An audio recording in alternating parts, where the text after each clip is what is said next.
the Lerner and Loewe classic musical, My Fair Lady. So now sit back, relax, and enjoy the Downey Civic Light Opera Orchestra, led by Eddie Clement, as they begin the overture.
Freddie, do you want me to catch pneumonia?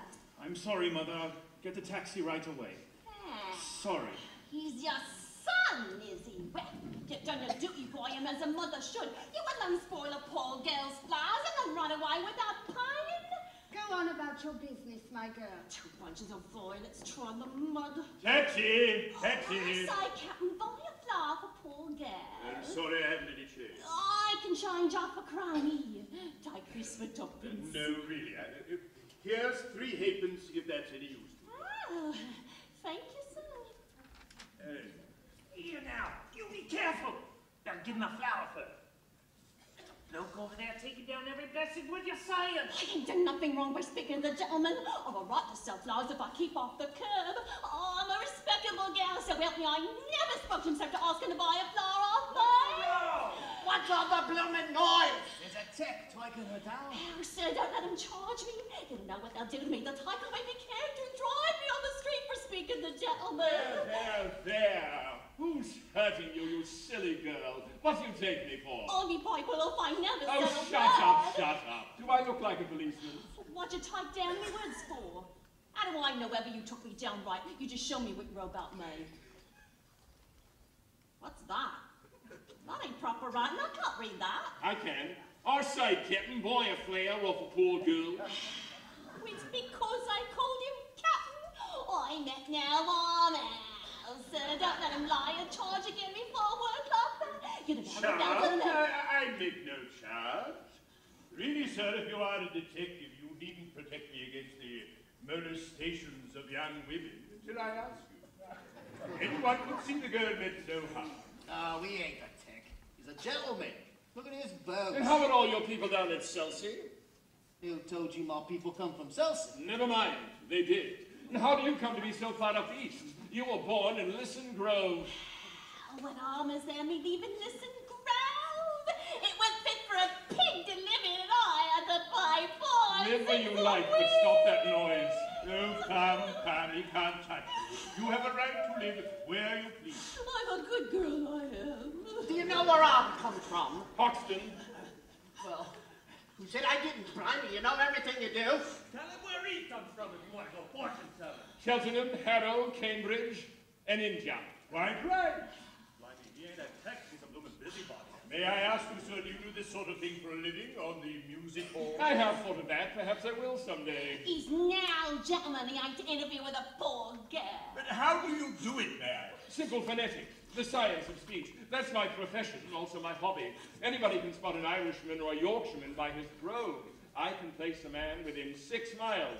I can place him within 2 miles in London, sometimes within 2 streets. I'll be ashamed of himself, unmanly cur. But is there a living in that? Oh, yes, quite a fat one. Let him mind his own business and leave a poor girl. Woman, cease this detestable boo-hooing instantly, or else seek the shelter of some other place of worship. I've a right to be here if I like, same as you. A woman who utters such depressing and disgusting noises has no right to be anywhere.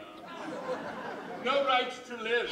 Remember that you're a human being with a soul, and the divine gift of articulate speech, that your native language is the language of Shakespeare and Milton and the Bible. And don't sit there crooning like a bilious pigeon. Look at her, a prisoner of the gutters, condemned by every syllable she utters.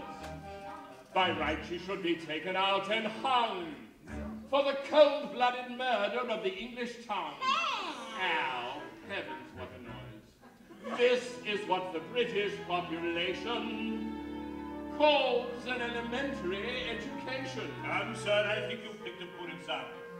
Did I? Hear them down in Silver Square, dropping H's everywhere, speaking English any way they like. You, sir, did you go to school? What are you typing for, fool? No one taught him take instead of type. Hear a Yorkshireman or worse, hear a Cornishman reverse. I'd rather hear a choir singing flat. Chickens cackling in the barn, just like this one. Yeah. I ask you, sir, what sort of bird is that? It's ow and gone that keep her in her place. Not her wretched clothes and dirty face. Why can't the English teach their children how to speak? This verbal class distinction by now should be antique. If you spoke as she does, sir, instead of the way you do, why, you might be selling flowers too. An Englishman's way of speaking absolutely classifies him. The moment he talks, he makes some other Englishman despise him. But one common language I'm afraid we'll never get. Oh, why can't the English learn to set a good example to people whose English is painful to your ears? The Scotch and the Irish leave you close to tears. There even are places where English completely disappears. In America, they haven't used it for years. Why can't the English teach their children how to speak? Norwegians know Norwegian, the Greeks are taught their Greek. In France, every Frenchman knows his language nature said. The French don't care what they do, actually, as long as they pronounce it properly. Arabians learn Arabian with the speed of summer lightning. The Hebrews learn it backwards, which is absolutely frightening. But use proper English, you're regarded as a freak. Oh, why can't the English? Why can't the English learn to speak?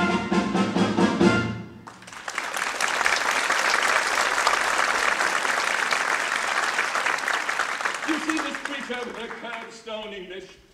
The Englishman will keep her in the gutter till the end of her days. Well, sir, in 6 months I could pass her off as a duchess at an embassy ball. I could even get her a place as a lady's maid or shop assistant, which requires better English. What's that you say? Yes, you squashed savagely. You disgrace to the noble architecture of these columns. You incarnate insult to the English language. I could pass you off as the Queen of Sheba. Taxi! Oh, you don't believe that, Captain? Well, anything's possible. I myself a student of Indian diet. Ah, you do know Colonel Pickering, the author of spoken Sanskrit? I am Colonel Pickering. Who are you? Henry Higgins, author of Higgins' Universal Alphabet. I came from India to meet you. I was going to India to meet you. Pickering!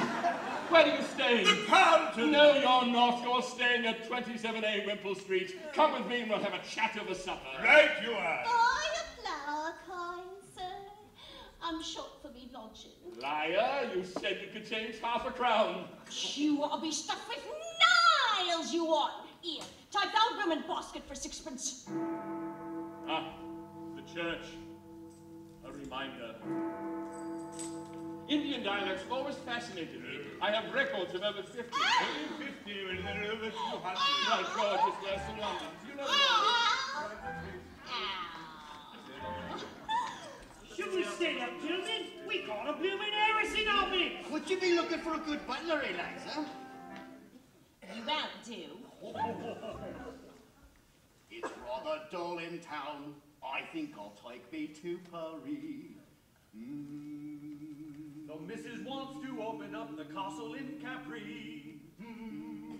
Me doctor recommends a quiet summer by the sea.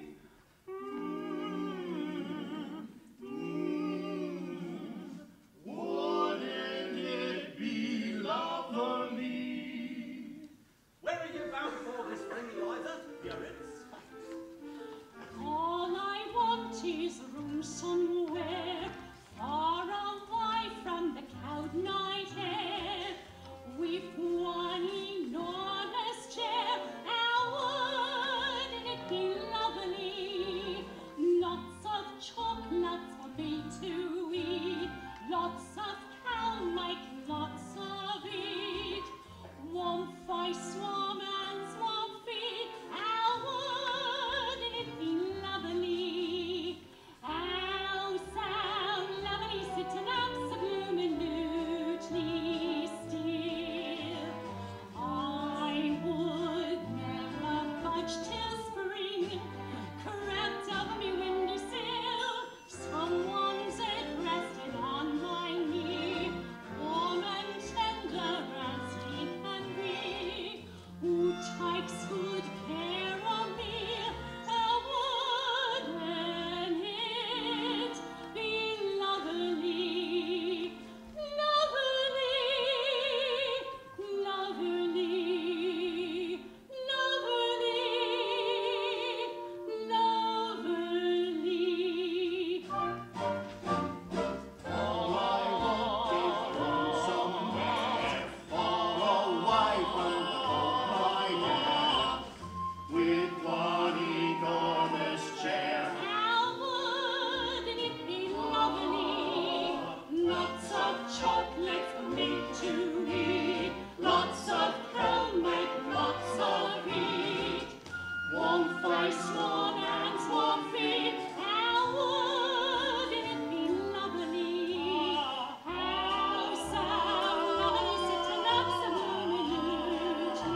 Drinks is to be paid for, or not drunk.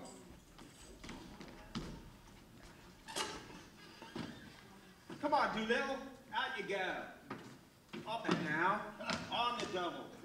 Thanks for your hospitality, George. Send the bill to Buckingham Palace. Well, Alfie, I guess it's home we go. Home?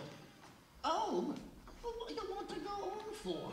Eliza ought to be along any minute now. Ought to be good for half a crown for her father, but loves her. Loves her? That's a loss. You ain't been near her in months. What's that got to do with anything? And what's half a crown after all I give her? When did you ever give her anything? Anything? I give her everything. I give her the greatest gift a human can give to another. Life. I introduced her to this here world I did with all its wonders and glories. This lovely world with a sun which shines and a moon which glows.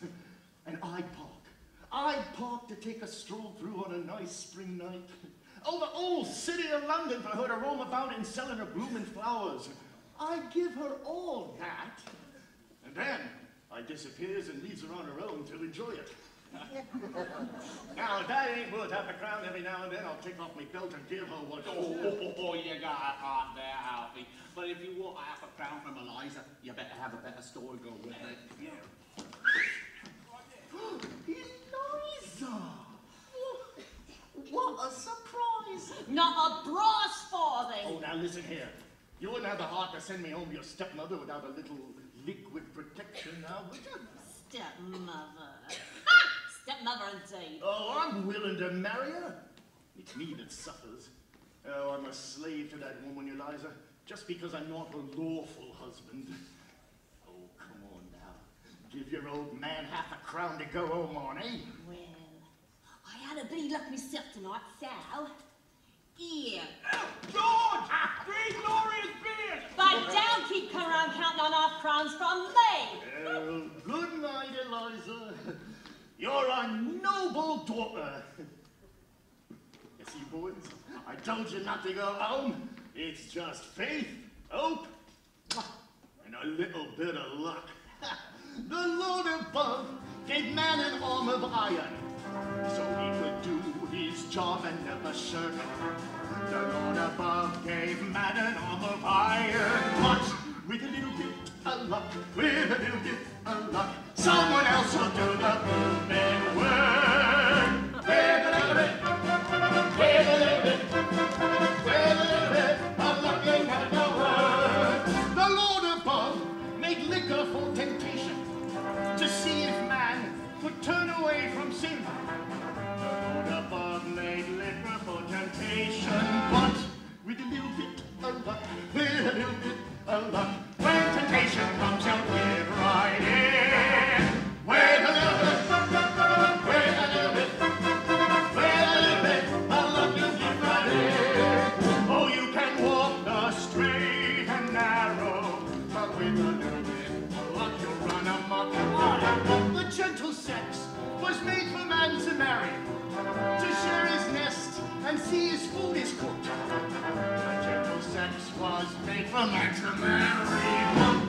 With a little bit of luck, with a little bit of luck, you can have it all and not get hooked. With a little bit, with a little bit, with a little bit of luck, you won't get hooked. With a little bit, with a little bit, with a little bit of love and love.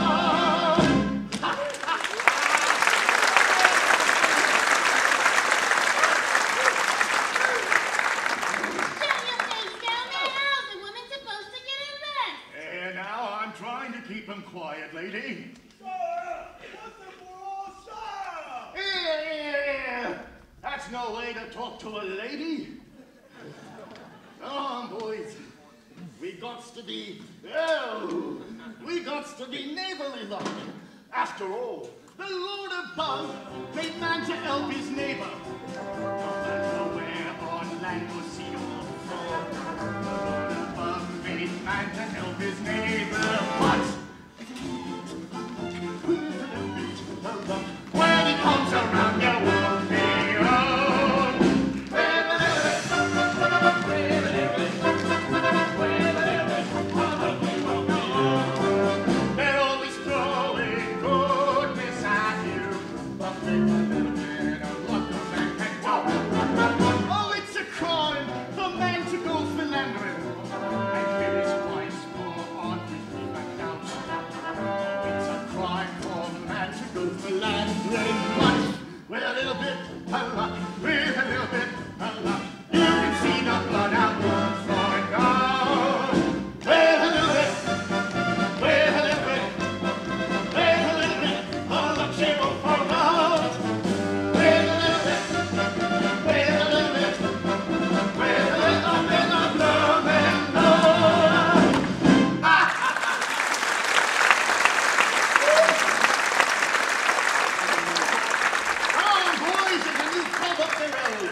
I say, Higgins, couldn't we turn on the lights? Nonsense, you hear much better in the dark. It's a fearful strain listening to all those vowel sounds. I'm quite done up for this afternoon. Mr. Higgins, are you there? What is it, Mrs. Pierce? A young woman wants to see you, sir. A young woman? What does she want? Has she an interesting accent? Something dreadful, sir. Let's have it up. Show it up, Mrs. Pierce. Very well, sir. It's for you to say. This is rather a bit of luck. I'll show you how I make records. We'll set her talking, and I'll take her down in Bell's visible speech, and then in broad Romic, and then we'll get her on the phonograph, so you can turn her on as often as you like with the written transcript before you. This is the young woman, sir. Oh, no. This is the girl I jotted down last night. She's no use. I've got all the records I want of the Listen Grove lingo, and I'm not going to waste another cylinder on it. Be off with you. I don't want to. Don't be so saucy. You ain't had what I come for yet. Did you tell him I come in a taxi? Nonsense, girl. What do you think a gentleman like Mr. Higgins cares what you came in? Oh, we are proud. He ain't above giving lessons, not him. I had him sign so. I ain't come here to ask for any compliment, and if money's not good enough, I can go elsewhere. Good enough for what? Good enough for you. Now you know, don't you? I've come to have lessons, I am, and the piper too, make no mistake. Well, what do you expect me to say? Well, if you was a gentleman, you might ask me to sit down, I think. Don't I tell you I'm bringing you business? Pickering, shall we ask this baggage to sit down, or shall we throw her out of the window? I won't be called a baggage when I've offered a pie like any lady. But what is it you want? I want to be a lady in the flower shop. Instead of selling flowers at the corner of Tottenham Court Road. But they won't take me unless I can talk more genteel. He said he could teach me. Well, here I am, ready to pay not a stunning favour. They treats me as if I was dead. I know what lessons cost as well as you do, and I'm ready to pay. How much? Now you're talking. I thought you'd come off it once you saw a chance of getting back a bit of what you chucked at me last night. You'd had a drop in, hadn't you? Sit down. Ah, we're going to make a compliment of it. Sit down. What is your name? Eliza Doolittle. Won't you sit down, Miss Doolittle? Don't mind if I do. Now, how much do you propose to pay me for the lesson? How I know what's right. A lady friend of mine gets French lessons for 18 pence an hour from a real French gentleman. Well, you wouldn't ask the face to charge me the same for teaching me my own language as you would for French, so I won't give more than a shilling. Take it or leave it. You know, Pickering, if you consider a shilling not as a simple shilling, but as a percentage of this girl's income, it works out as fully equivalent to 60 or 70 pounds from a millionaire. By George, it's the biggest offer I ever had. 60 pounds? What are you talking about? I never offered you 60 pounds. Oh, hold your tongue. I ain't got 60 pounds. Don't cry, you silly girl. Sit down. Nobody's going to touch your money. Somebody's going to touch you with a broomstick if you don't stop sniveling. Now sit down. One would think he was me father. If I decide to teach you, I'll be worse than two fathers to you. Here, What's this for? to wipe your eyes, to wipe any part of your face that feels moist. Remember, that's your handkerchief and that's your sleeve. Don't mistake the one for the other if you wish to become a lady in a shop.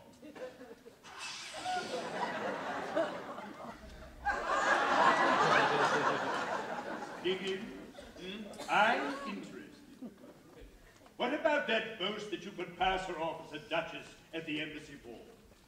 I'd say you're the greatest teacher alive if you can make that good. I bet you all the expenses of the experiment you can't do it. And I even pay for the lesson. Oh, you're real good. Thank you, Captain. It's almost irresistible. She's so deliciously low, so horribly dirty. I ain't dirty. I washed me face and hands before I come, I did. I'll take it. I'll make a duchess out of this draggle-tailed gutter snipe. Ah. I'll start today. Now, this moment. Take it away and clean her, Mrs. Pierce. Sandpaper if it won't come off any other way. Is there a good fire in the kitchen? Yes. Take all her clothes off and burn them. Ring up and order some new ones. Wrap her up in brown paper till they come. Now, gentlemen, you're not to talk of such things. I'm a good girl, I am, and I know what the locks of you are, I do. We want none of your slum prudery here, young woman. You've got to learn to behave like a duchess. Well, take it away, Mrs. Pierce. If she gives you any trouble, wallop her. Oh, call the police, I will. But I've no place to put her. Put her in the dustbin. Oh, Harvey Higgins, be reasonable. You must be reasonable, Mr. Higgins. Really, you must. You can't walk over everybody like this. I walk over everybody. My dear Mrs. Pierce, my dear Pickering, I never had the slightest intention of walking over anybody. All I propose is that we should be kind to this poor girl. If I did not express myself clearly, it was because I did not wish to hurt her delicacy or yours. Mr. Higgins, you can't take up a girl like that, as if you were picking up a pebble on the beach. Why not? Why not? Well, you don't know anything about her. What about her parents? She may be married. There, as the girl very properly says, yarn. Oh, marry me! By George, Eliza, the streets will be strewn with the bodies of men shooting themselves for your sake before I'm done with you. I'm down and away. He's off his chumpies. I don't want no gommies teaching me. Oh, indeed? I'm mad, am I? Very well, Mrs. Pierce, you needn't order the new clothes for her. Throw her out. Stop, Mr. Higgins. I won't allow it. Go home to your parents, girl. I ain't got no parents. There you are, she ain't got no parents. What's all the fuss about? The girl doesn't belong to anybody. She's no use to anybody but me. Take her upstairs. What's to become of her? Is she to be paid anything? Oh, do be sensible, sir. Well, what on earth will she want with money? She'll have her food and her clothes. She'll only drink if you give her money. Oh, you are a brute. It's a lie. Nobody ever saw the sign of liquor on me. Oh, sir, you're a gentleman. Don't let him speak to me like that. Does it occur to you, Higgins, that the girl has some feeling? Oh, no, I don't think so. Oh, no. Not any feelings that we need bother about. Have you, Eliza? Miss Higgins, I must know on what terms the girl is to be here. What's to become of her when you've finished your teaching? You must look ahead a little bit, sir. What's to become of her if I leave her in the gutter? Answer me that, Mrs. Pierce. That's her own business, not yours. Well, when I'm done with her, we can throw her back into the gutter, and then it will be her own business again. So much more. Now, feeding on you. You don't care for nothing but yourself. Here, I've had enough of this. I'm going. Eliza, have some chocolates.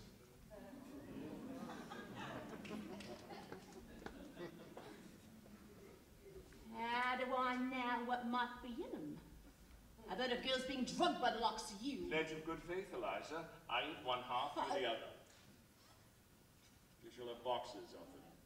Barrels of them. You shall live on them, eh? I wouldn't have had it only I'm too lady like to take it out my mouth. Think of it, Eliza. Think of chocolates and taxes and gold and diamonds. No, I don't want no gold and no diamonds. I'm a good girl, I am. Excuse me, Higgins, but I really must interfere. Mrs. Pierce is quite right. If this girl is to place herself in your hands for 6 months for an experiment in teaching, she must understand thoroughly what she's doing. Eliza, you are to stay here for the next 6 months, learning to speak beautifully like a lady in a florist shop.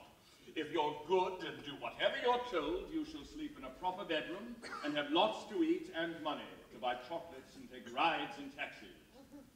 If you are naughty and idle, you will sleep in the back kitchen among the black beetles and be walloped by Mrs. Pierce for the proofs.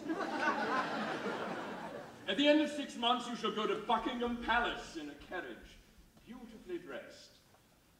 If the king finds out you're not a lady, you will be taken by the police to the Tower of London, where your head will be cut off. If you're not found out, you shall have a present of 7 and 6 to start life with as a lady in a shop. If you refuse this offer, you will be the most ungrateful, wicked girl, and the angels will weep for you. Now you satisfied, Pickering? Could I put it more plainly or fairly, Mrs. Pierce? Come along, Eliza. Thank you, Mrs. Pierce. Bundle her off to the bathroom. You're a great bully, you are. I won't stay here if I don't like, and I won't let nobody wallop me. Don't answer back, girl. Come Oh, along, no, Eliza. let yourself in for Come along. I'm only Upstairs, here. In 6 months, in 3, if she has a good ear and a quick tongue, I'll take her anywhere and pass her off as anything. I'll make a queen of that barbarous wretch. Higgins, excuse the bluntness, but if I'm to be involved in this, I shall feel responsible for the girl. I hope that it is clearly understood that no advantage is to be taken of her position. What, that thing? Sacred, I assure you. No, come, Higgins, you know what I mean. This is no trifling matter. Are you a man of good character where women are concerned? Have you ever met a man of good character where women are concerned? Yes, very frequently. Well, I haven't. I find that the moment I let a woman make friends with me, she becomes jealous, exacting, suspicious, and a damned nuisance. I find that the moment I let myself become friends with a woman, I become selfish and tyrannical. So here I am, a confirmed old bachelor and likely to remain so. After all, Pickering, I'm an ordinary man who desires nothing more than just the ordinary chance to live exactly as he likes and do precisely what he wants. An average man am I, of no eccentric whim, who wants to live his life free of strife, doing whatever he thinks is best for him. Just an ordinary man. But let a woman in your life, and your serenity is true. She'll redecorate your home from the cellar to the dome, then go on with the enthralling fun of overhauling you. Let a woman in your life, and you are up against the wall. Make a plan and you will find she has something else in mind, and so rather than do either, you do something else that neither likes at all. You want to talk of Keats or Milton, she only wants to talk of love. You go to see a play or ballet, and spend it searching for her glove. Or let a woman in your life, and you invite eternal strife. Let them buy their wedding bands for those anxious little hands. I'd be equally as willing for a dentist to be willing than to ever let a woman in my life. I'm a quiet living man who prefers to spend the evening in the silence of his room, who likes an atmosphere as restful as an undiscovered tomb. A pensive man am I, of philosophic joy, who wants to meditate, contemplate, free from humanity's mad and human noise. Just a quiet living man. But let a woman in your life, and your sabbatical is through. In a line that never ends, come an army of her friends, come to jabber and to chatter and to tell her what the matter is with you. She'll have a booming, boisterous family who will descend on you en masse. She'll have a large, Wagnerian mother with a voice that shatters glass. Let a woman in your life. Let a woman in your life. Let a woman in your life.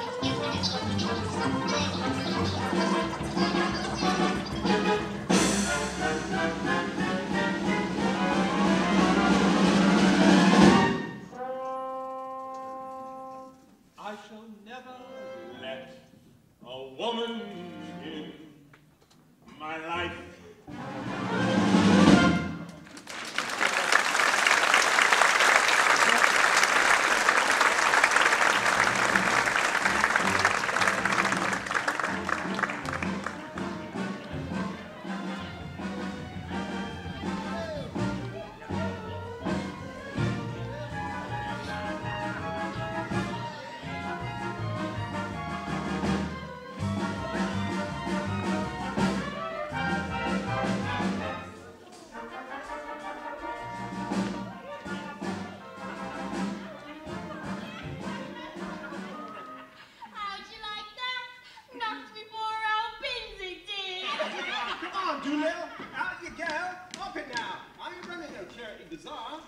Thanks for your hospitality, George. Send the bill to... I know. Send the bill to Buckingham Palace.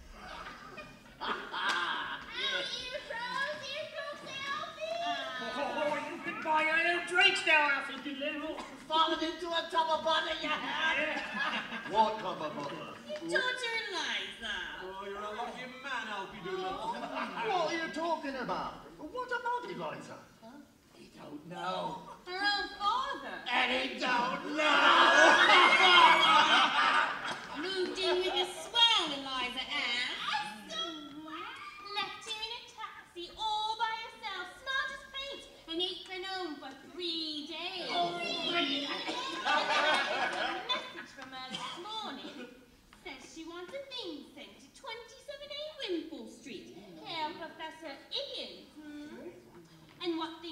she want? What? A birdcage and a Chinese fish. Oh! But she says, never mind about sending any clowns. I know she had a career in front of her. Come on, Harry. We're in for a bit of a booze-up. Oh, the sun is shining on Alfred P. Doolittle. A man was made to help support his children, which is the right and proper thing to do. A man was made to help support his children. With a little bit of luck, with a little bit of luck, they'll go out and start supporting you. With a little bit, with a little bit, with a little bit, I've got that word for you. He doesn't have a tuppence in his pocket, the poorest joke you'll ever want to be. He doesn't have a tuppence in his pocket.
And she does it properly, of course. Is that all, Mrs. Pierce? No, sir. The mail? Pay the bills and say no to the invitations. Is that all? No, sir. There's another letter from that American millionaire, Ezra D. Wallingford. He still wants you to lecture for his Moral Reform League. Throw it away. It's the third letter, sir. You should at least answer it. All right, leave it on the desk. I'll get to it. Thank you, sir. If you please, sir, there's a dustman downstairs, Alfred Doolittle, who wants to see you. He says you have his daughter here. I say, Send the blackguard up. he may not be a blackguard, he. Nonsense, of course he's a blackguard. Whether it is or not, I'm afraid we should have some trouble. No, I think not. If there's any trouble, he shall have it with me, not I with him. Mr. Doolittle, sir.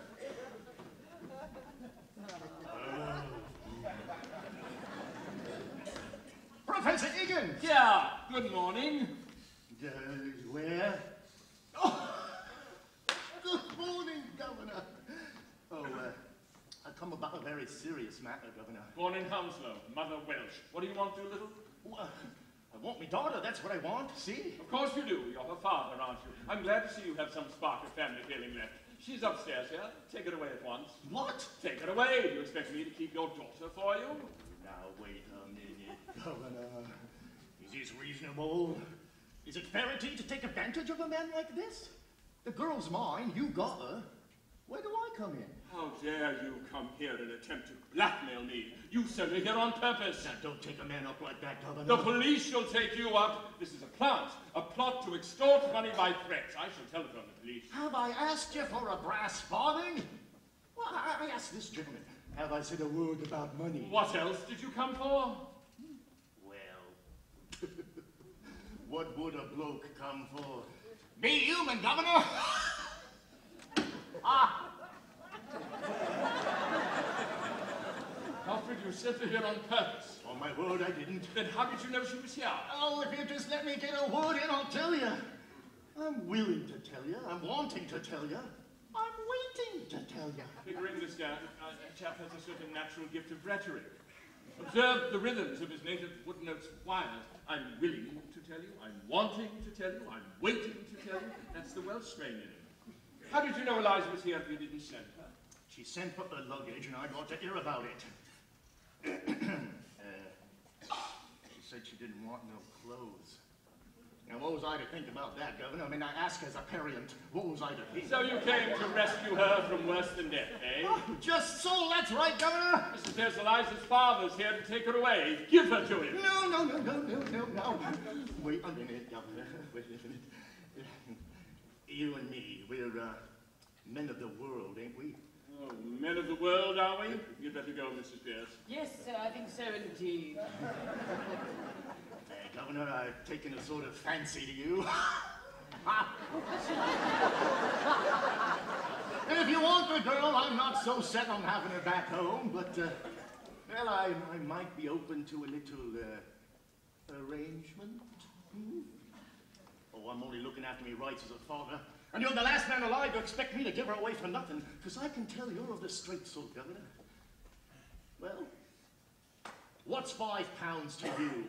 And what's Eliza to me? I think you ought to know, Doolittle, that Mr. Higgins' intentions are entirely honorable. Oh, of course they are, Governor. If they wasn't, I'd have asked for 50. Do you mean to say that you would sell your daughter for £50? Have you no morals, man? No, can't afford them, Governor. Neither could you if you was as poor as me.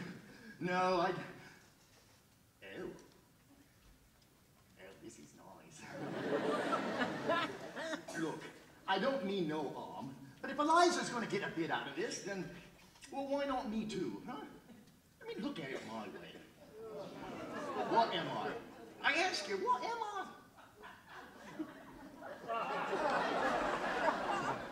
I'm one of the undeserving poor, that's what. You know what that means to a man? It means he's up against middle-class morality for all time. If there's something going and I put in for a bit of it, it's always the same answer. You're undeserving, so you can't have it.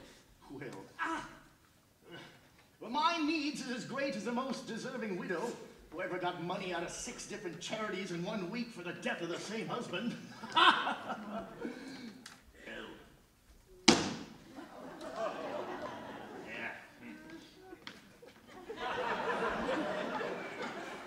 I don't need less than a deserving man. I need more. I don't eat less arty than he does, and I drinks a whole lot more. Look, I'm being honest. I'm not pretending to be deserving. I'm undeserving. And I plan to go on being undeserving. I like it, and that's the truth. But you wouldn't have the heart to do me out of the price of my own daughter, but I raised and fed and clothed, all by the sweat of me brow, till she was grown up enough to be of interest to you two gentlemen, huh? Well, is £5 unreasonable? I put it to you, and I leave it to you. Figuring if we were to take this man in hand for 6 months, he could choose between a seat in the cabinet and a popular pulpit in Wales. I suppose we ought to give him a £5. He'll make bad use of it, I'm afraid. No, Governor. No, not me. Just a little spree for me and the missus. Giving pleasure to ourselves and employment to others. And satisfaction to you to know that it ain't been thrown away. No, you couldn't have spent it any better. This is irresistible. Oh, dear. Let's give him 10. Oh, no, Governor. Oh, the missus wouldn't have the heart to spend 10. No, £10 is a lot of money. Makes a man feel all prudent-like, and then goodbye happiness. No, you give me exactly what we agreed upon. Not a penny more, not a penny less. I rather draw the line at encouraging this sort of immorality. Doolittle, why don't you marry that missus of yours? A marriage is not such a frightening thing. After all, you married Eliza's mother. Who told you that, Governor? Well, nobody told me that. Pickering, if we listen to this man another minute, we shall have no convictions left. £5, I think you said. Thank you, Governor. I won't, Pardon me, miss. I won't sign those £20 one more time. Blimey. It's Eliza. I never thought she'd clean up so good looking. Oh, she does a man credit, eh, Governor? Here, what are you doing here? Listen, you hold your tongue and don't give no lip to these two gentlemen, huh? If she gives you any trouble, give her a few licks with the strap. That'll set her straight. Well, good morning, gentlemen. Cheerio, Eliza. By George, there's a man for you. A philosophical genius of the first water. Mrs. Pierce, write to Mr. Ezra Wallingford and tell him that if he wants a lecturer, to get in touch with Mr. Alfred P. Doolittle. A common dustman, but one of the most original moralists in England. Yes, sir. Yeah. What do you come for? Say your vowels. I know me vowels. I know me vowels before I kind. If you know them, say them. I-E-I-L-U. Stop. Say A-E-I-O-U. That's what I said. I-E-I-L-U! I've been signing them for 3 dice. I won't sign them no more. I know it's difficult, Miss Doolittle, but try to understand. No use explaining, Pickering. As a military man, you ought to know that. Drilling is what she needs. Much better leave her, or she'll be turning to you for sympathy. All right, if you insist, but have a little patience with her, Higgy. Of course. Say A. Now what you want? A. I. A. I. A. I. A. I. Eliza, I promise you, you'll pronounce your vowels correctly before this day is out, or there'll be no lunch, no dinner, and no chocolates.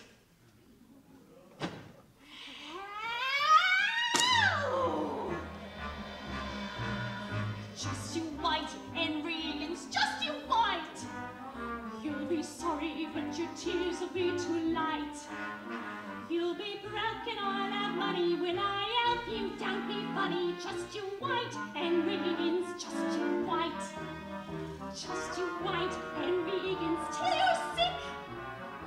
And you yell to bring a doctor double quick. I'll be off the second lighter and go straight to the theatre. Just you white and Regan's just you white. Oh, and Regan's just you white until we're swimming in the sea. Oh, and Regan's, and you get a cramp a little wise for me. When you yell you're going to drown, I'll get dressed and go to town. Oh, and Regan's, oh, and Regan's, just you white. One day I'll be famous, I'll be proper and prim, down to St. James often, I would call it St. Jim. One evening the king will say, and boys I'll sing, I want all of England the prizes to sing. Next week, on the 20th of May, I proclaim Eliza Doolittle die. All the people celebrate the glory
rain in Spain stays mainly in the plain. Didn't I sigh that? No, Eliza, you didn't sigh that, you didn't even say that. Every night before you get into bed, where you used to say your prayers, I want you to repeat, the rain in Spain stays mainly in the plain 50 times. You'll get much further with the Lord if you learn not to offend his ears. Now for your H's. Pickering, this is going to be ghastly. Control yourself, Higgins. Give the girl a turn. Of course, no one expects you to get it right the first time. Now watch closely, Eliza. You see this flame? Every time you say your H properly, the flame will waver. Every time you drop your H, the flame will remain stationary. That's how you will know you've done it correctly. In time, your ear will hear the difference. Now, listen carefully. In Hartford, Hereford, and Hampshire, hurricanes hardly ever happen. Now, repeat after me. Hartford, Hereford, and Hampshire, hurricanes hardly ever happen. In Oxford, Hereford, and Hampshire, hurricanes hardly ever happen. No idea at all, you know. Should I do it over? No, please, no. Start from the very beginning. Do this. Ha, ha, ha, ha. Ha, ha, ha, ha. Well, go on. Ha, ha, ha, ha, ha, ha, ha, ha. The same thing holds true in India, Pickering. This peculiar habit of dropping a letter like the letter H and then using it when it shouldn't be, like Heva. You'll notice some of the Slavic peoples, when they learn to speak English, have a tendency to do that with their G's. They'll say linga, instead of linga, and then they'll turn around and say singa, instead of singer. Wonder why that's so. I must look it afternoon. Well, go on.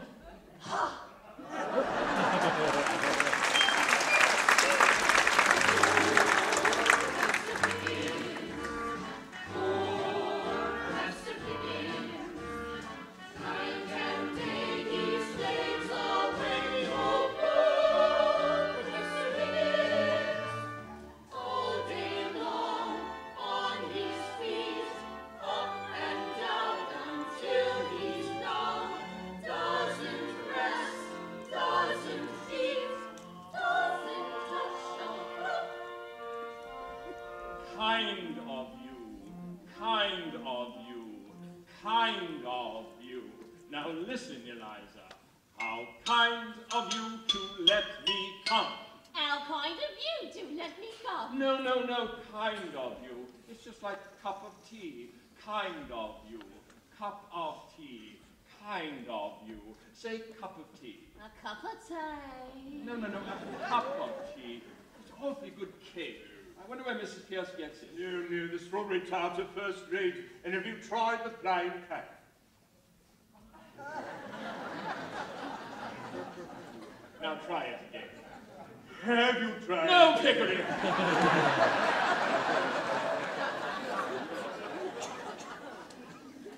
Now try it again, Eliza. A cup of tea, a cup of tea. A cup of tea. Can't you hear the difference? Put your tongue forward into the presses against the top of your lower teeth. Now say cup. Cup. Now say of. Of. Now say cup of. Cup.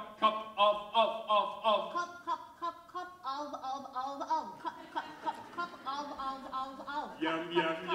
Oh, by Jove, Higgins, that was a glorious tea.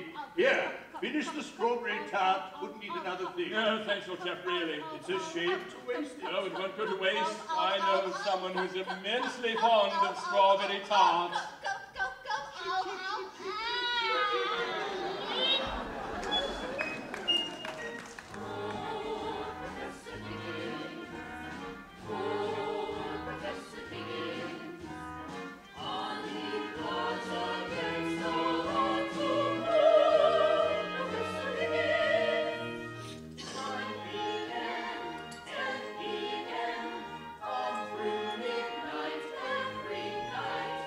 One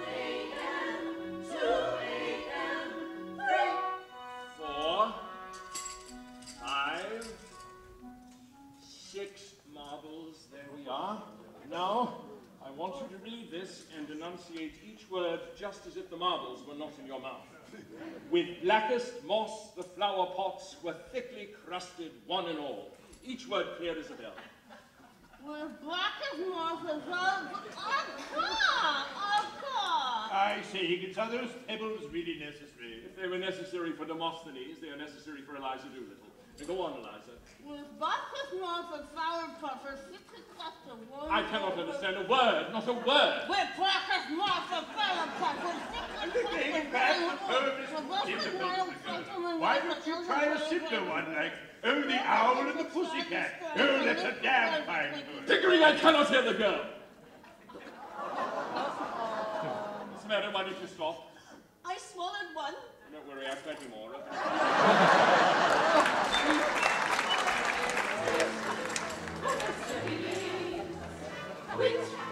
Professor Higgins, here are we, or maybe we will wish. Professor Higgins, hey, not I, oh, not how, howdy, in our brains. Hey, not I, oh, not how, so you might say wait. The rain in Spain stays mainly in the plain. I can't. I'm so tired. I'm so tired. For God's sake, Higgins, it must be 3 o'clock in the morning. Do be reasonable. I'm always reasonable. Eliza, if I could go on with a blistering headache, you can. I have a headache too. Yeah. Eliza, I know you're tired. I know your head aches. I know your nerves are as raw as meat in a butcher's window. But think what you're trying to accomplish. Think what you're dealing with. The majesty and grandeur of the English language. It's the greatest gift we have. The noblest sentiments that ever flowed in the hearts of men are contained in its extraordinary, imaginative, and musical mixtures of sound. That's what you've set yourself to conquer, Eliza. And conquer it you will.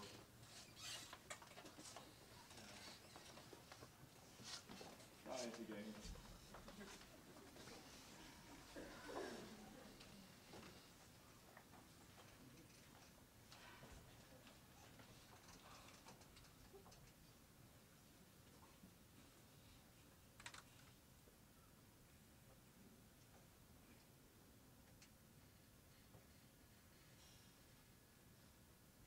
The rain in Spain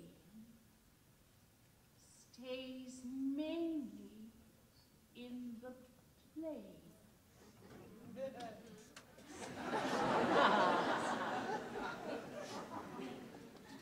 What was that? The rain in Spain stays mainly in the plain. Again. The rain in Spain stays mainly in the plain. I think she's got it.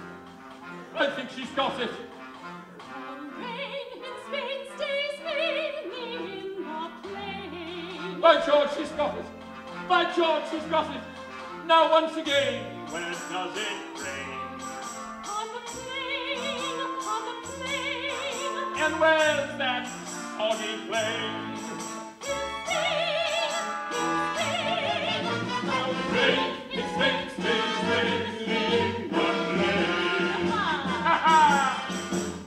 Rain in Spain stays mainly in the plain. In Hartford, Hennepin, and Hampshire, Hurricanes hardly happen. How kind of you to let me come. now once again, where does it rain? On the plain, on the plain. Then where's that blasted plain?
Fine progress.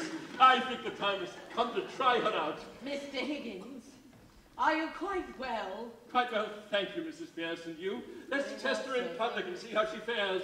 Mr. Higgins, I was awakened by a dreadful pounding. Have you any idea what it might have been? Pounding? I heard no pounding. Did you, Pickering? No. If this continues, Mrs. Pierce, you'd better see a doctor. Pickering, I know. Let's take her to the races. The races? Yes, my mother's boxed at Ascot. You'll consult your mother first, of course. Of course. No, we'll surprise her. Let's go straight to bed. First thing in the morning, we must go off and buy her a gown. Eliza, go on with your work. Mr. Higgins, it's early in the morning. What better time to work than early in the morning? Where does one go for a lady's gown? Oh, Whiteley's, of course. How do you know that? Common knowledge. Is it? Well, we mustn't get her anything too flowery. I despise those gowns with a sort of weave here and weave there. Something simple, elegant, and modest is called for. Perhaps with a sash. Just as right. You've all been working far too hard. I think the strain is beginning to show. Eliza, I don't care what Mr. Higgins says. You must put your books down and go to bed. Bed, I couldn't go to bed. My head's too light to try to set it down.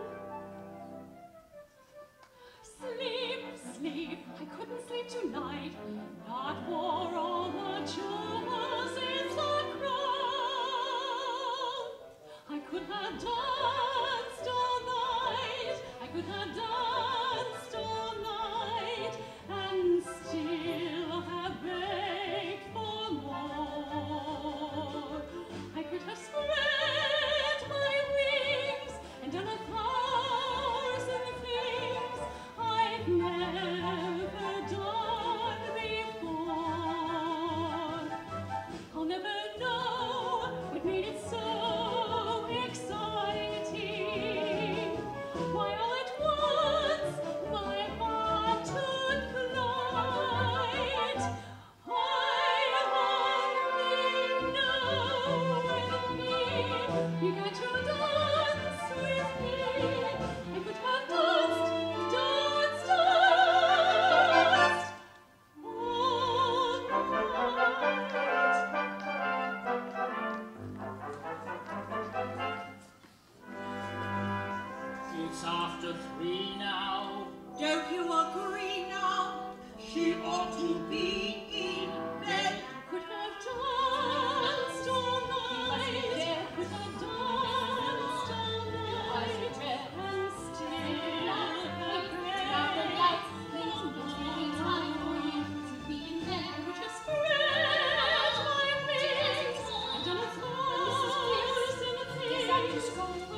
matter of fact, he's here. Ah, what a terrible surprise. Ascot is usually the one place I can come to with my friends and not run the risk of meeting my son Henry. Whenever my friends meet him, I never see them again. He had to come, Mrs. Higgins. He's taking the girl to the annual embassy ball and wanted to try her out first. I beg your pardon? The annual embassy ball. Yes, I know the ball, but what girl? Oh, didn't I mention that? No, you did not. It's quite a simple thing, really. One night I went to the opera at Covent Garden to hear one of my favorite operas, Aida. And as I was coming out, incidentally, they didn't do Aida that night. Oh, no. They'd got a Damerung instead. I'd never heard got a Damerung. By George, that's a raggedy one. Oh, this cannot happen. What about the girl? Yes. Well, as I was coming out, I met your son, Henry, who in turn met Miss Doolittle, who now lives with him. Lives with Henry? Is it a love affair? Goodness, no. She's a flower girl. Picked her up off the curbstone. A flower girl? Yes. Higgins said to me, Pickering, you'll see this girl. In 6 months I could make a duchess of her. Nonsense, I said. He came back with, yes, I can. All right, I said, I'll make a bet with you, you can't. And I did. And he is. The horses are leaving the paddock, Mrs. Higgins. Oh, excuse me, Mrs. Higgins, I must fetch her. But Colonel, am I to understand that Henry is bringing a flower girl to Ascot? Yes, that's it, Mrs. Higgins, that's it precisely. Jolly good, Mrs. Higgins, jolly good. Charles, you'd better stay close to the car. I may be leaving abruptly.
could be. Oh, darling, have you seen Pickering? Oh, you do look nice. I saw Colonel Pickering and Henry dear most provoked.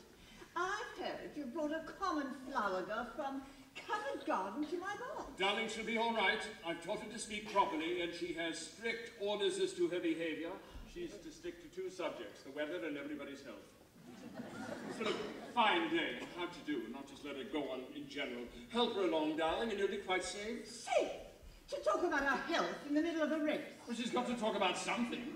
Henry, you're not even dressed for Ascot. I changed my shirt. Where's the girl now? Been pinned. Some of the clothes we bought for her didn't quite fit. I told Pickering we should have taken her with us. You're a pretty pair of babies playing with your live doll. Mrs. Higgins? Ah, Mrs. Eynsford Hill. Oh, damn, are these people here with you? Mrs. Higgins, is this your celebrated son? I'm sorry to say my celebrated son has no manners. He may be the life and soul of the Royal Society soirees, but he's rather trying on more commonplace occasions. Colonel Pickering, you're just in time for tea. Thank you, Mrs. Higgins. May I introduce Miss Eliza Doolittle? My dear Miss Doolittle. How kind of you to let me come. Delighted, my dear. Mrs. Eynsford Hill, Miss Doolittle. How do you do? How do you do? And Freddie Eynsford Hill. How do you do? How do you do? Miss Doolittle? Good afternoon, Professor Higgins.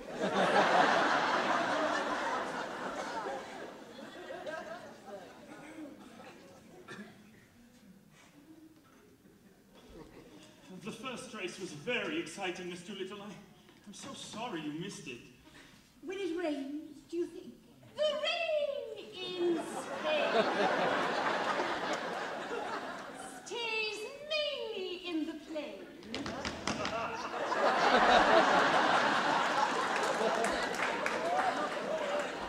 But in Hartford, Hereford, and Hampshire, hurricanes hardly ever happen. How awfully funny. What was wrong with that young man? I bet I got it right. I do hope we won't have any unseasonably cold spells. It brings on so much influenza, and our whole family is susceptible to it. My aunt died of influenza, so they said, but it is my belief they done the old woman in.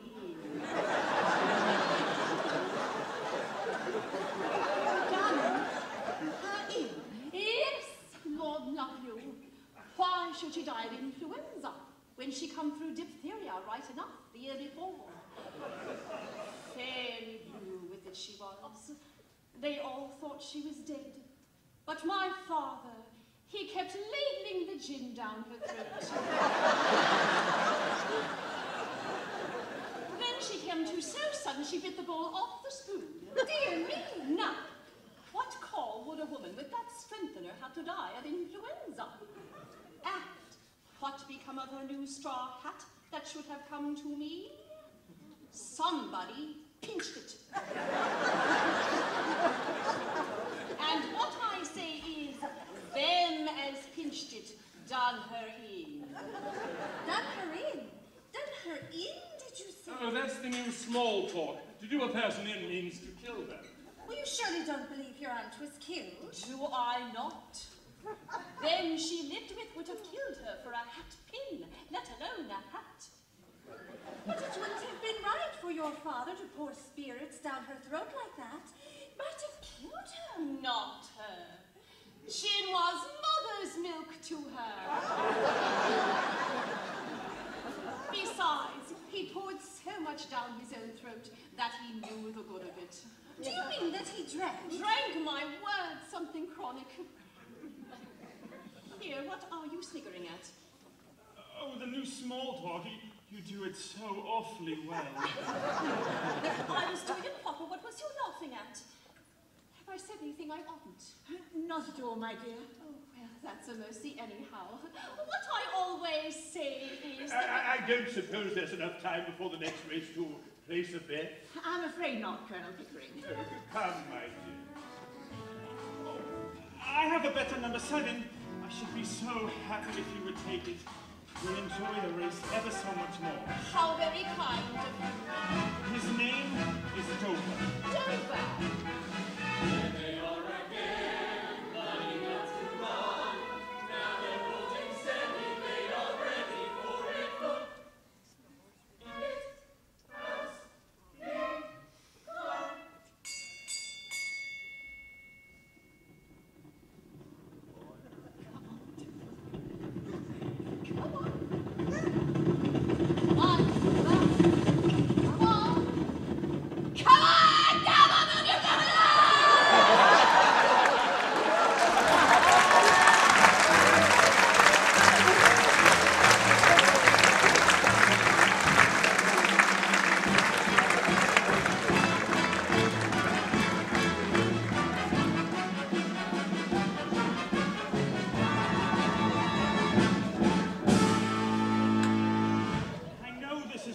Street, but... Oh, excuse me, miss.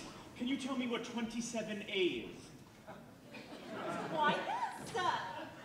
Oh, thank you. Are those for sale? Why, yes, sir. A shilling. Here. Why, thank you kindly, sir. Isn't it a heavenly day?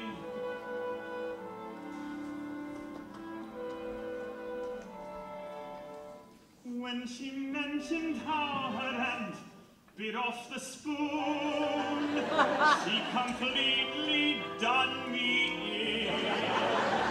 And my heart went on a journey to the moon when she told about her father and the gin.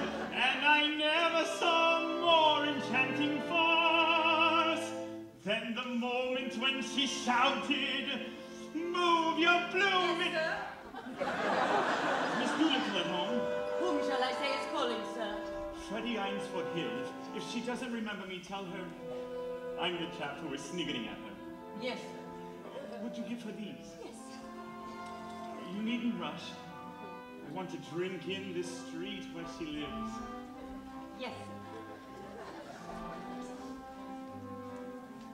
I have often walked down the street before, but the pavement always stayed beneath my feet before. All at once am I several stories high, knowing I'm on the street where you live. Are there lilac trees in the heart of town? Can you hear a lark in any other part of town? Does enchantment pour out of every door? No, it's just on the street where you live. And oh, the towering feeling, just to know somehow you are near. The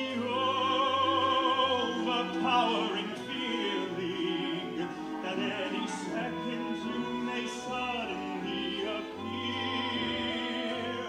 People stop and stare, they don't bother me, for there's nowhere else on earth that I would rather be. Let the time go by, I won't care if I can be here on the street where you live. Mr. Eynsford Hill, Yes. I'm terribly sorry, but Miss Doolittle says she doesn't want to see anybody ever again. Why? She was magnificent. Magnificent. Do you have the right address, sir? Of course. Tell her I'll wait. Wait, but it might be days, sir, even weeks. But don't you see? I'll be happier here. People stop and stare, they don't bother me, for there's nowhere else on earth that I would rather be. Let the time go by, I won't care if I can be here on the street where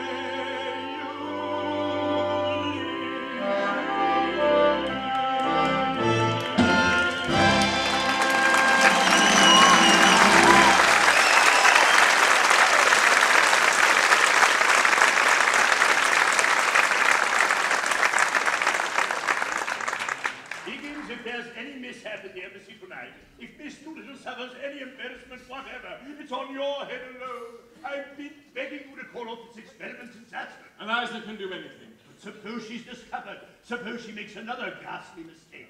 There'll be no horses at the ball, Pickering. Think of how agonizing it would be. God, if anything happened tonight, I don't know what I'd do. You could always rejoin your regiment. Higgins, this is no time for flippancy. The way you've driven that girl the past 2 months is beyond all common bounds. And Higgins, must you pace up and down like that? Can't you settle some things? Have a little port. It'll quieten your nerves. I'm not nervous. Where is it? The desk. The car is here, sir. Thank you, Mrs. Pierce. Are you helping Eliza? Yes, sir. Oh, helping her indeed. The damn gown probably doesn't fit. I warned you about those French designers. You should have gone to a good English store where we knew everybody was on our side. Have a little port. No, thank you. It will quieten your nerves. No, thank you. Are you so sure she'll retain all you've hammered into her? We shall see. But suppose she doesn't. Then I lose my bet. You know what I can't stand about you, Higgins, is your confounded complacency. In a moment like this, with so much at stake, it's utterly indecent that you don't need a little port. What of the girl? You act as if she doesn't matter at all. Rubbish, Pickering. Of course she matters. What do you think I've been doing all these months? What could possibly matter more than to take a human being and change her into a different human being by creating a new speech for her, by it's filling up the deepest gulf that separates class from class and soul from soul? She matters immensely.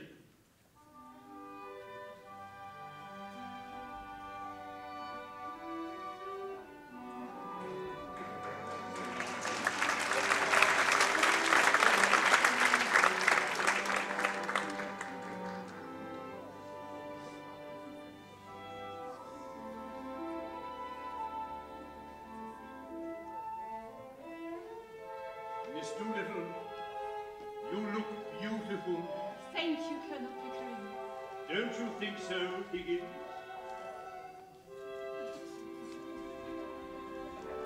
Not bad. Not bad at all.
We're so happy you are here with us this beautiful Sunday afternoon. This happens to be our second closing of My Fair Lady. We close the show today.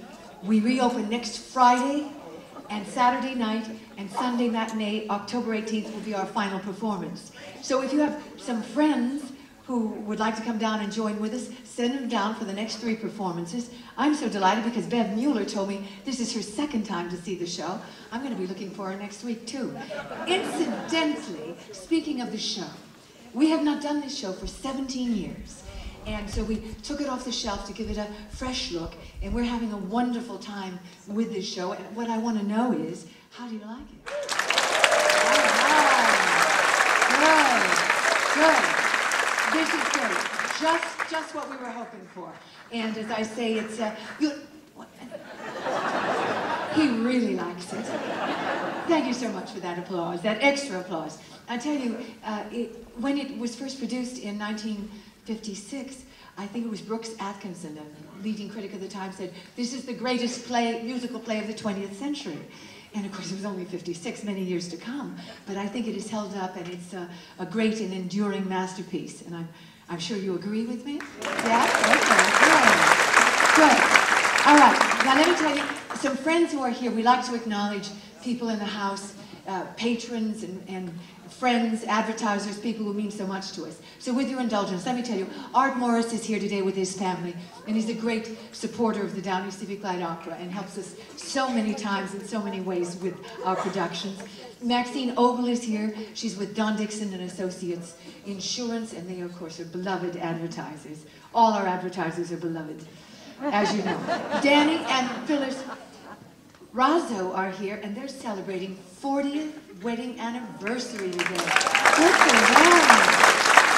How delicious is that? You know, of course, 40 weeks constitutes a relationship now. Thank you very much. That's Tony Barbarata. He's our in-house drummer. All right, and I want to mention Mira Pingo, who is a Miss Teen Downey Princess, is here. You might have noticed her. I think she's got a crown. Stand up. Where are you, Mira? Where? Here she is, Miss Teen Downey. Delightful princess. Okay, actors, of course, in the house that we love. Our Curly from Oklahoma, Robert Stanley, is here. And then Susan Doan is here, and she was with us in Roar of the Grease Paint, Smell of the Crowd. And I know some of you still would like me to come to your homes and explain that to you. I'm standing behind that one. I love that show. I love that show. It seems I'm in a minority of people who understand it. And it was a wonderful score. And Susan understands, and she was, of course, with us in Tin Types, too. And Robert Rodriguez, who has done a number of shows with us, is in the house, too. And Caroline Morano, who was our Nellie Forbush in South Pacific, and our Gypsy in Gypsy. And hold the applause, I'm not through yet. Larry Lewis, president of the Downey Symphony, in the house. Park Water is here. And all the way from Mission Viejo. So far they've come. Gloria and Warren Herr have come today. And Marta is here from Del Rio Cleaners. And we love Del Rio Cleaners. That's why we look so clean and beautiful on stage. They keep us perfect. Debbie Fox, who's a veteran performer with us. Ken Schmidt, we hope will work with us. And of course, he has been our conductor for many years. I think it's more than 30. Dr. Warren Marsh is here. Warren, where are you, darling? Stand up.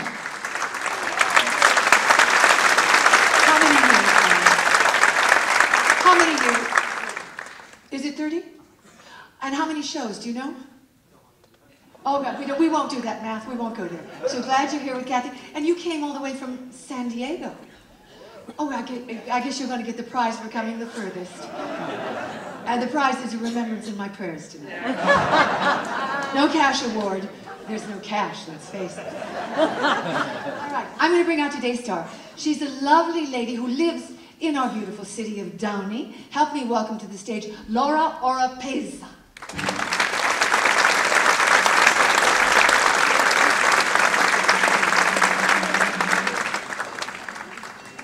Thank you, Tony. All right, Laura, first of all, tell everyone what kind of a time you're having. I'm having a wonderful time. Okay, and meeting everyone backstage? Oh, yes, everybody's been so friendly. I feel like I'm part of the family. You are. You are for today, for sure. Now, tell me, you said some ladies from your organization. Tell me your organization. We're from the Women's Club.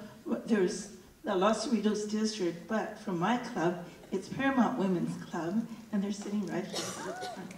Oh, a whole fan club. Okay, good for you. Good for you. Now, some of the ladies, I don't know, but I think some of the ladies from the Norwalk Club and the Lakewood Club may be here as well. Oh, I hope so. We'll let them in, too. We don't discriminate about women from the Women's Club, wherever their city is. What city did she mention? Cerritos? And what else? I said Lakewood and Norwalk. Oh, yes. We have 13 clubs in our district, and they're fantastic. We do a lot of philanthropies, and we help town. We have an awful lot of fun. I'm delighted to hear that. Don't mention the 13 cities, though, darling. We're on the time. All right, and I did want to mention there's another group in the house, the Lakewood Masons. 728 are here in grand numbers, too, and we're glad to welcome them. We love groups. I love groups. Fill the house, have a good time. So, okay. Now, Laura, you told me, how many children do you have? I have 5 children. And grandchildren? 13 grandchildren. And 6 great-grandchildren and 2 coming. And you still have time for the women's club, isn't it? This is a multitasker, you know what I mean? All right, are you ready to make a star with me, Laura? Let's do it. Okay, thank you, Tony. The excitement is running rampant through the crowd, Eddie.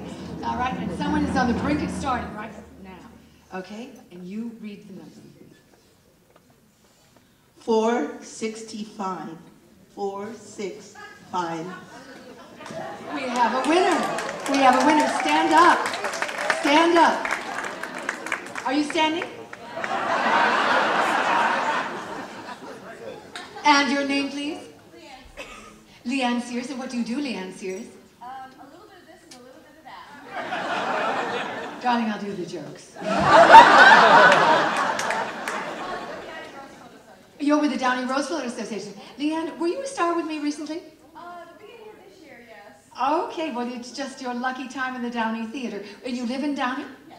Okay, and you're here with the Roseflower Association today? Yes, with this King Princess. Yes, who I just introduced. Thank you for reminding me. What? And I met Leanne on the telephone because we're going to be working together. Well, how nice. Are you going to discuss where you're going to have lunch? Perhaps I can get a chair. I can get a chair and sit and wait till this is over. All right. Okay, very good. Okay, Leanne, are you making your way to the aisle? Leanne? Hello? Well, exactly when did Leanne go away? Okay, Leanne. Okay, how do you feel about being a star a second time? It would be fun. It will be fun indeed. And go with Neil, and we'll get your address and phone number, and we'll see you back on stage in the spring. Congratulations to Leanne Sears.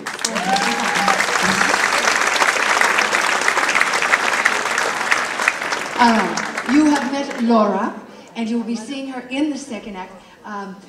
Did you say your niece was here today? Yes. What's her name? Maria Elena Sanchez. Mary Elena? Where are you? Right here. How do you think she's doing so far? Okay. A little better than okay, Maria Elena. Okay, anyway, convince her in the second half this is a great starring performance for you, all right? As you leave this stage, please, a wave and a kiss to everyone in the house. Laura Orapez.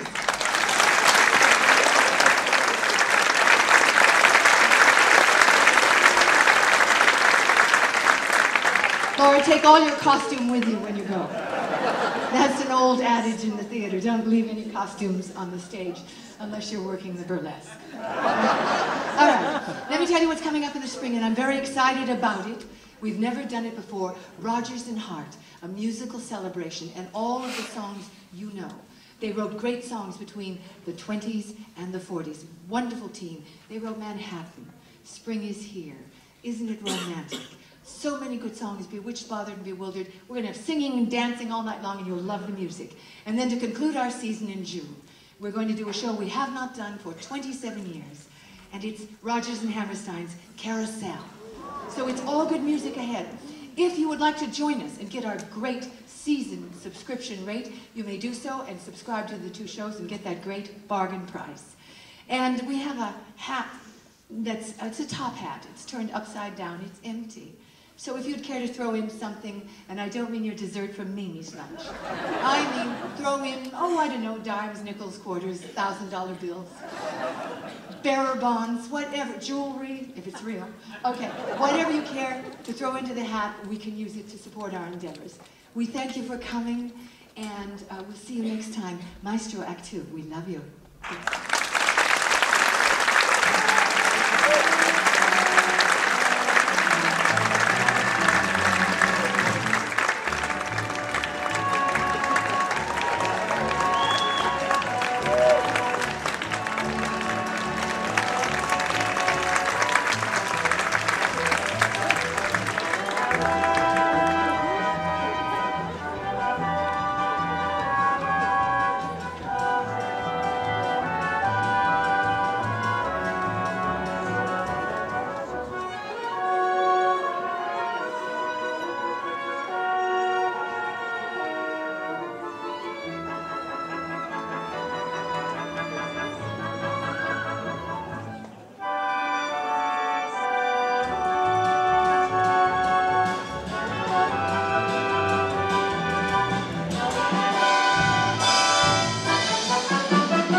Higgins, it was an immense achievement. A silly notion. If I hadn't backed myself to do it, I should have chucked the whole thing up 2 months ago. Absolutely fantastic. Lot of tomfoolery. Higgins, I salute you. Nonsense. The silly people don't know their own silly business. Tonight, old man, you did it, you did it, you did it. You said that you would do it, and indeed you did. I thought that you would do it, I doubted you'd do it, but now I must admit it, that succeed you did. You should get a medal or be even made a knight. It was nothing, really nothing. All alone you hurdled every obstacle in sight. Now wait, give credit where it's due. A lot of the glory goes to you. But you're the one who did it, as sturdy as Gibraltar, not a second did you falter, there's no doubt about it, you did it.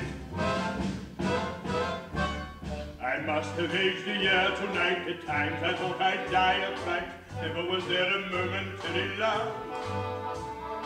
Shortly after we came in, I saw at once we'd easily win, and after that I found it deadly dull. You should have heard the oohs and ahs, everyone wondering who she was. You'd think they'd never seen a lady before. And when the Prince of Transylvania asked to meet her, and gave his arm to lead her to the floor, I said to him, you did it, you did it, you did it. They thought she was ecstatic, and so damned aristocratic, and they never knew that you did it. Thank heavens for Zoltan Karpathy. If he hadn't been there, I would have died of boredom.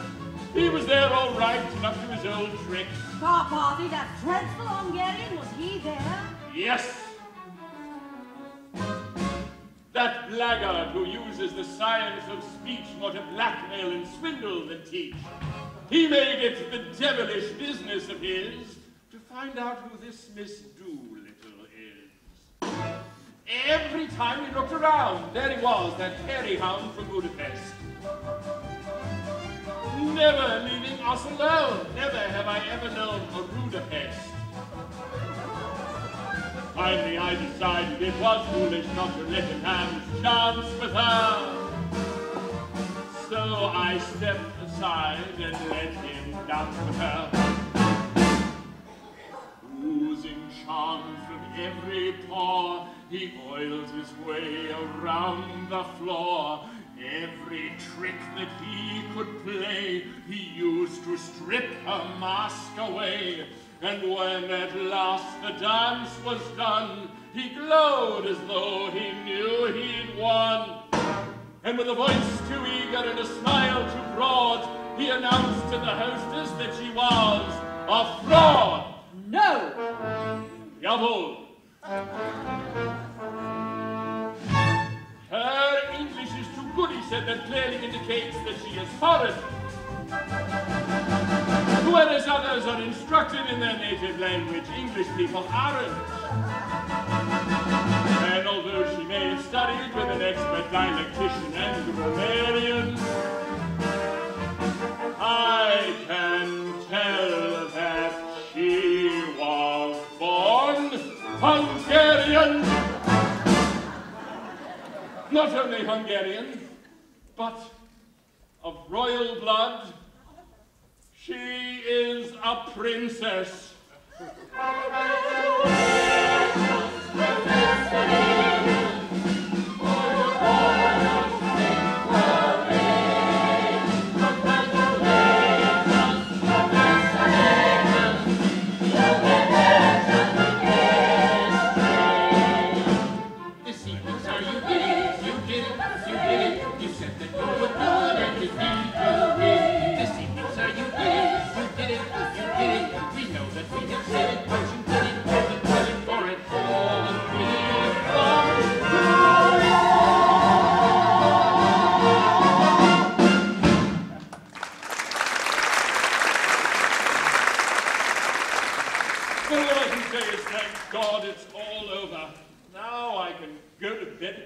I'm dreading tomorrow. Good night, Mr. Higgins. Good night. I think that I shall turn in soon. It's been a great occasion. Good night, Higgins. Good night, Pickering.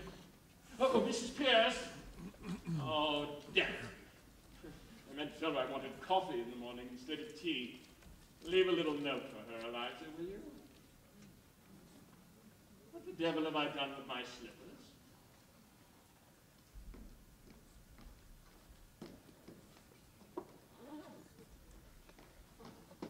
There, your slippers, and there! Take your slippers, and may you never have another day's luck with them. Enough? What's the matter? Is anything wrong? No, nothing wrong with you. I've won your bet for you, haven't I? I don't matter, I suppose. You won my bet. You, presumptuous insect. I won it. What'd you throw those slippers at me for? Because I wanted to smash your face. I'd like to kill you, selfish brute. Why didn't you leave me where you picked me out of in the gutter? Thank God it's all over. You could throw me back there again, do you? So the creature is nervous after all. Ah, flaws in you, you cat! How dare you show your temper to me? Sit down and be quiet. What's to become of me? What's to become of me? How the devil do I know what's to become of you? What does it matter what becomes of you? You don't care. I know you don't care. Wouldn't care if I was dead. I'm nothing to you, not so much as them slippers. Those slippers? Those slippers. I didn't think it made any difference now. Why have you suddenly begun going on like this? May I ask if you complain of your treatment here? No. Has anybody behaved badly to you? Colonel Pickering, Mrs. Pierce? No. You don't pretend that I have treated you badly. No. Good. I'm glad to hear it. Perhaps you're tired after the strain of the day. Have a chocolate? No! Thank you. I suppose it was only natural for you to be anxious, but it's all over now. There's nothing more to worry about. No, nothing more for you to worry about. God, I wish I was dead. Why, in heaven's name, why? Listen to me, Eliza. All this irritation is purely subjective. I don't understand. I'm too ignorant. It's only imagination. Nobody's hurting you. Nothing's wrong. You go to bed like a good girl and sleep it off. Have a little cry and say your prayers. That will make you comfortable. I heard your prayers. Thank God it's all over. Well, don't you thank God it's all over? Now you're free and can do what you like. What am I fit for? What have you left me fit for? Where am I to go? What am I to do? What's to become of me? Oh, that's what's worrying you, is it? I shouldn't bother about that if I were you. I should imagine you won't have much difficulty in settling yourself somewhere or other. Well, I hadn't quite realized you were going away. You might marry, you know. You see, Eliza, all men are not confirmed old bachelors like me and the Colonel. Most men are the marrying sort. Poor devils. And you're not bad looking. It's quite a pleasure to look at you at times. Well, not now, you've been crying and you're going to get together. But when you're all right and quite yourself, you're what I should call attractive. Now come, you go and get a good night's rest and then get up and look at yourself in the glass. You won't feel so cheap. I dare say my mother could find some chap or other who'd do very well. You're above that in Covent Garden. What do you mean? I sold flowers. I didn't sell myself. Now you've made a lady of me. I'm not fit to sell anything else. Oh, tosh, Eliza, don't insult human relations by dragging all that cant about buying and selling into it. You needn't marry the fellow if you don't want to. What else am I to do? Lots of things. What about that old idea of a florist shop? Pickering could set you up in one. He's lots of money. You'll have to pay for all those togs you've been wearing. And that, with a hire of the jewellery, will make a big hole in £200. Come, you'll be all right. I must clear off to bed. I'm devilishly sleepy. By the way, I was looking for something. What was it? Your slippers. Yes, of course. You shied from that to me. Before you go, sir. Annie? Do my clothes belong to me or to Colonel Pickering? What the devil use would they be to Pickering? I need you to stop bothering about that in the middle of the night. I want to know what I may take away with me. I don't want to be accused of stealing. Stealing? You shouldn't have said that, Eliza. That shows a want of feeling. I'm sorry. I'm only a common, ignorant girl, and in my station I have to be careful. There can't be any feelings between the like of you and the like of me. Please, will you tell me what belongs to me and what doesn't? You may take the whole damn houseful if you like, except the jewels they're hired. Will that satisfy you? Stop, please. Will you take these to your room and keep them safe? I don't want to run the risk of their being missing. Oh, hand them over. these belonged to me instead of the jeweler, I'd ram them down your ungrateful throat. This ring isn't the jeweler's. It's the one you bought me in Brighton.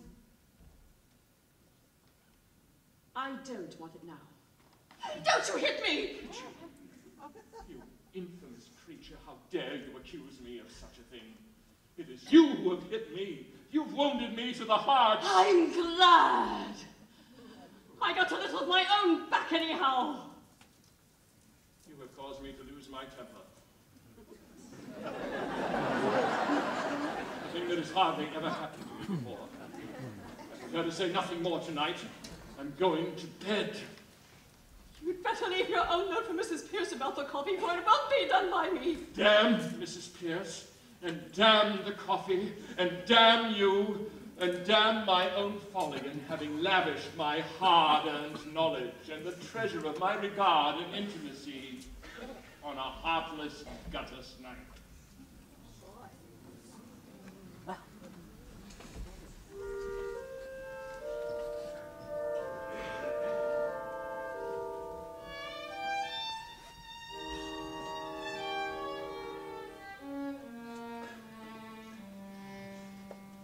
Just you wait, Henry Higgins. Just you wait. You'll be sorry, but your tears will be too late. You will be the one who's done to, and you'll have no one to run to. Just you wait.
Darling!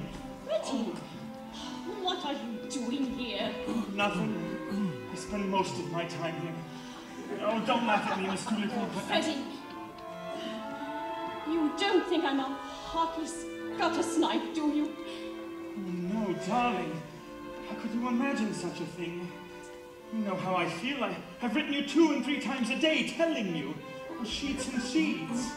Speak, and the world is full of singing, and I am winging higher than the birds. Touch, and my heart begins to crumble. The heavens tumble, darling, and I'm words, words, words. I'm so sick of words. I get words all day through the first living hill. Not from you. Is that all you're going to spend Don't talk of stars burning on. If you're in love, show me. Tell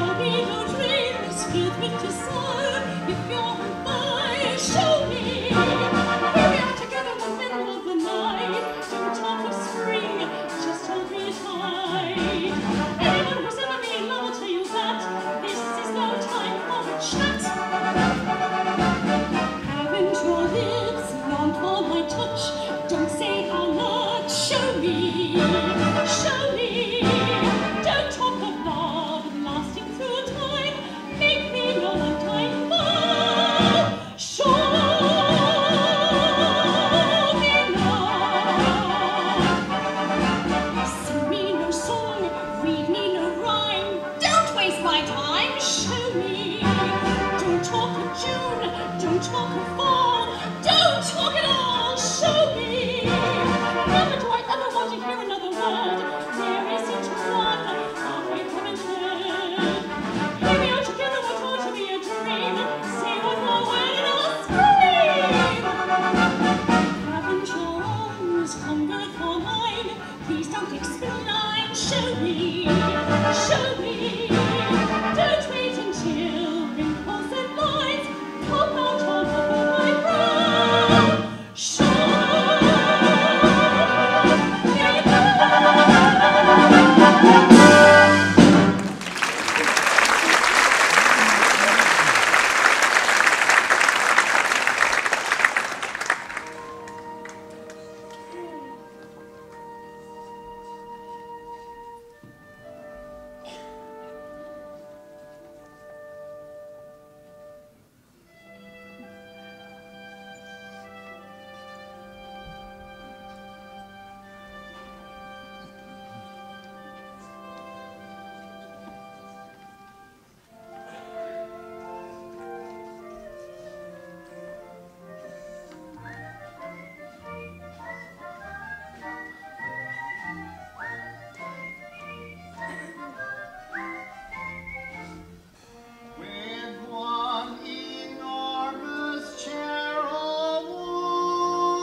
Lots of chocolate for me to eat, lots of coal making lots of heat.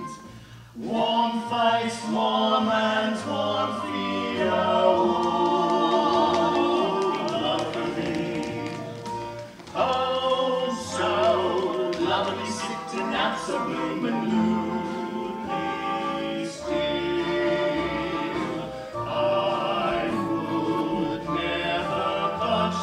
Spring crept over me windowsill, someone's head resting on my knee, warm and tender as she can be. Who takes good care of me, oh, wouldn't it lovely? Oh, good morning, miss. Can I help you? Do you mind if I warm my hands? Go right ahead, miss.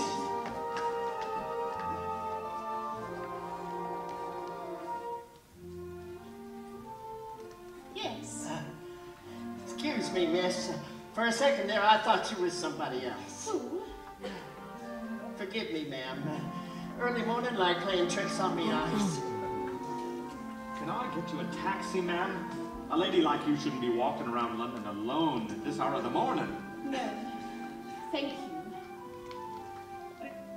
Good morning, miss. Morning. Morning, miss. Morning, miss.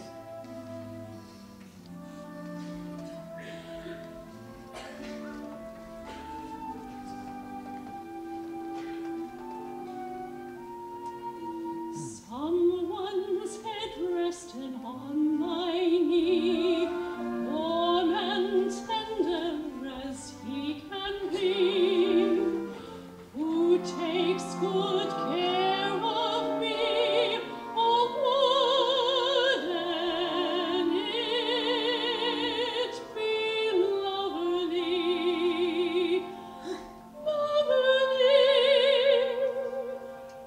lovely,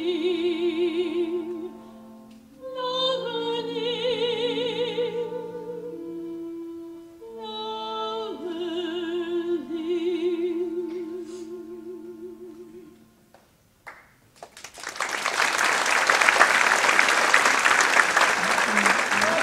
Back to you, Susan. Come along, Alfie. Do come again, Mr. Doolittle. We value your patronage, always. Thank you, my good man. Here, take the missus a trip to Brighton. Ah. Thank you, Mr. Doolittle. Father!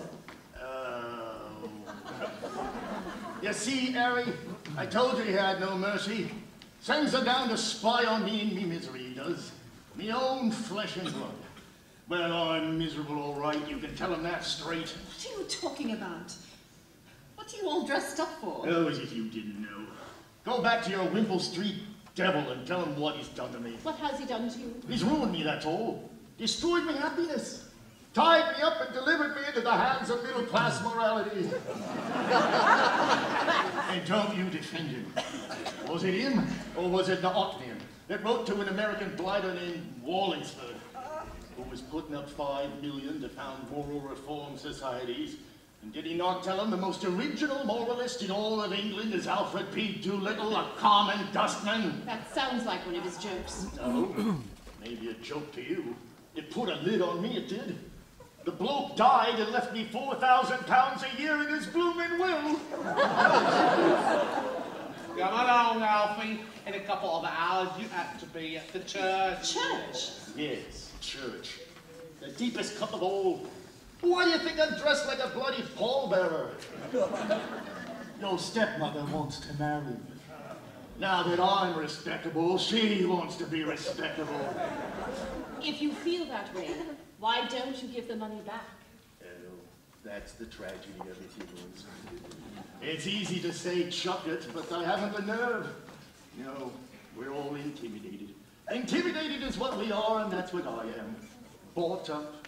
That's what your precious professor has brought me to. Not my precious professor. Oh? Sent you back, has he? First, he shoves me into the middle class, then he kicks you out for me to support you. All part of his plan. But you double-cross him. Don't you come home to me. Don't you take tuppence from me, eh? You stand on your own 2 feet. You're a lady now, and you can do it. Eliza, it's getting awfully cold in that taxi. Say, you want to come along and see me turned off this morning? St. George's, Hanover Square, 10 o'clock? I wouldn't advise it, but you're welcome. No. Thank you, Dad. Are you all finished here?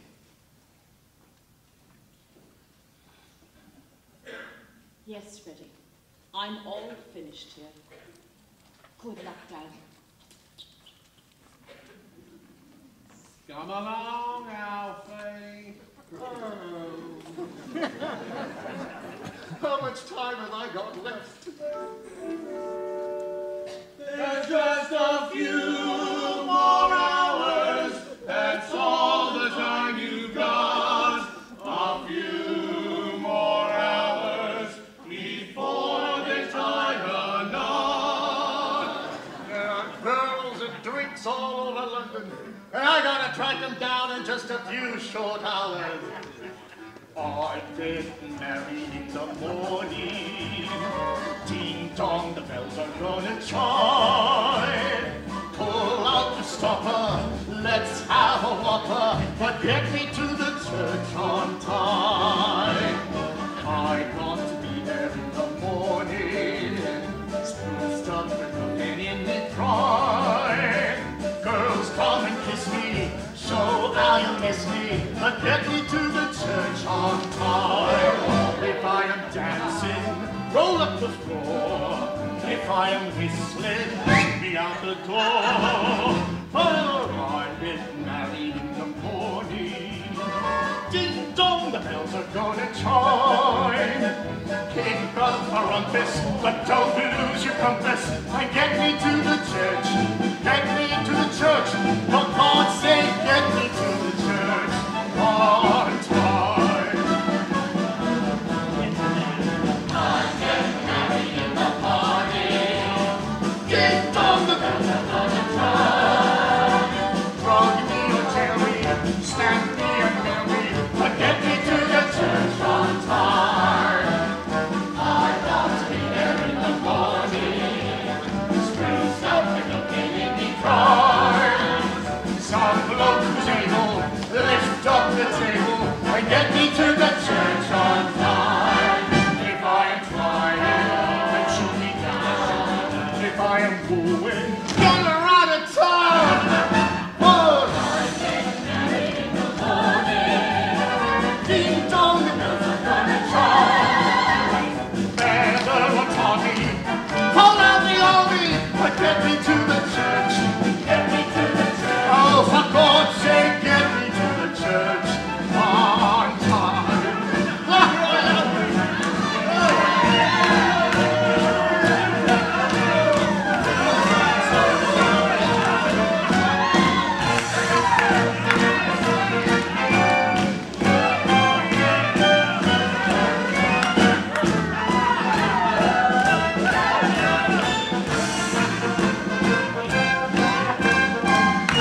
Good health, goodbye.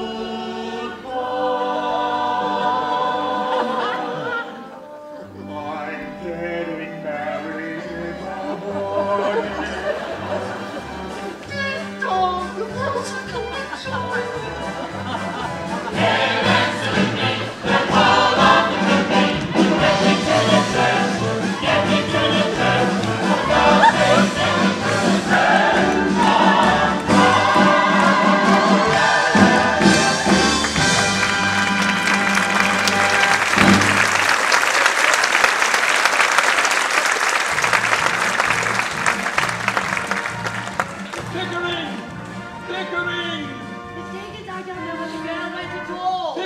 Didn't she say to send her clothes? Told her so she took them all with her. What? Here's a confounded thing. Eliza's bolted. Bolted? Yes, bolted. And Mrs. Pierce let her go without telling me a word about it. Well, I'm dashed. What am I to do?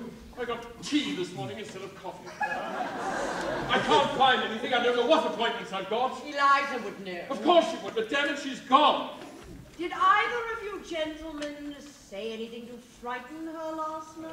Now, you were there, Mrs. Pierce. We hardly said a word to her. Higgins, did you bully her after I went to bed? Just the other way around. She threw the slippers at me. I never gave her the slightest provocation. The slippers came bang at my head before I uttered a word, and she used the most perfectly awful language. I was shocked. Well, I'm dashed. I don't understand that she was shown every possible consideration. She admitted it herself. Well, I'm dashed. For God's sake, Pickering, stop being dashed and do something. Call the police. What are they there for, in heaven's name? Miss Higgins, you can't give Eliza's name to the police as if she were a thief or a lost umbrella. Why not? I want to find her. The girl belongs to me. I paid £5 for her. Right, right. Scotland Yard, please. Could you get me some coffee, Mrs. Pierce? Yes, sir. Yes, good morning, old chap. Colonel Hugh Pickering here, 27A Wimpole Street. I want to report a missing person. Anything you can do to assist in her recovery will be frightfully appreciated. I'm not without influence, and I'll see to it that your superior, Eliza Doolittle, I should say about 24, 5'6", her eyes, brown, her hair, it's a rather neutral, nondescript color, I should say more. Brown. Well, you heard what he said, brown. Yes, this is her residence, between 3 and 4 in the morning. No relation at all. Let's just say a good friend. Now, see here, my good man. I'm not at all pleased with the tenor of that question. What the girl does here is our affair. Your affair is to get her back so she can continue doing it.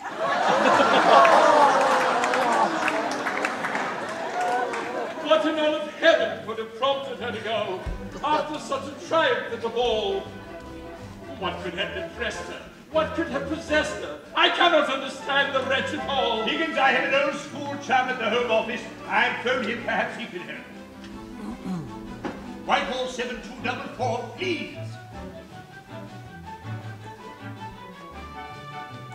Women are irrational, that's all there is to that. Their heads are full of cotton, hay, and rags. They're nothing but exasperating, irritating, fascinating, calculating, agitating, maddening, and infuriating hags.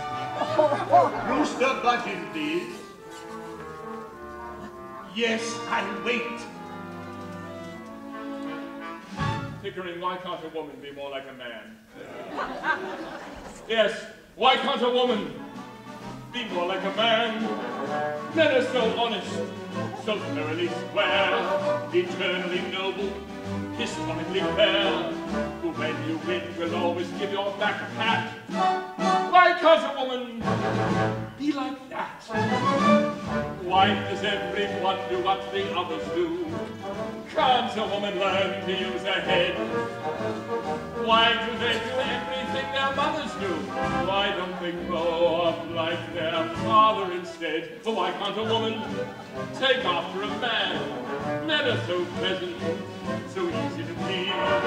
Whenever you're with them, you're always at ease. Would you be slighted if I didn't speak for hours? Of course. Would you be livid if I had a drink or two? Nonsense. Would you be wounded if I never sent you flowers? Never. Oh, I can't a woman like you. One man in a million may shout a bit. Now and then there's one with slight defects. One perhaps whose truthfulness you doubt a bit. But by and large we are a marvelous sex. Oh, why can't a woman behave like a man? Men are so friendly, good-natured and kind.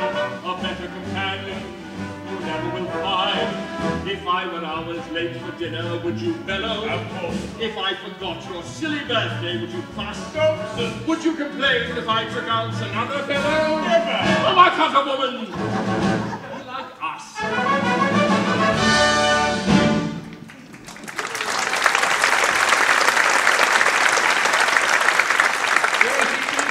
Brewster luncheon there, please. Oh, thank you. Boozy, you'll never guess who this is. Yes, it is. By George, what a memory. How are you, old fellow? Oh, yes, it's good to hear your voice too again, old chap. 30 years? That's a lot of water under the thing.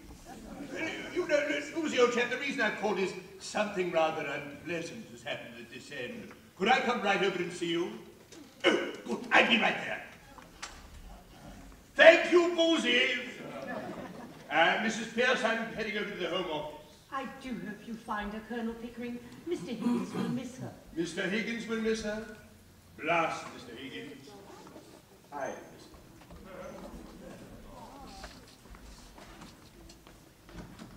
her. Pickering? Pickering, where's the Colonel? He's gone over to the Home Office. You see that, Mrs. Pierce? I'm disturbed and he runs to help. Now there's a good fellow. Mrs. Pierce, you're a woman. Why can't a woman be more like a man? Men are so decent, such regular chaps, ready to help you in any mishaps, ready to buck you up whenever you are glum. Why can't a woman be a chum? Why is thinking something women never do? Why is logic never even tried? Straightening up their hair is all they ever do.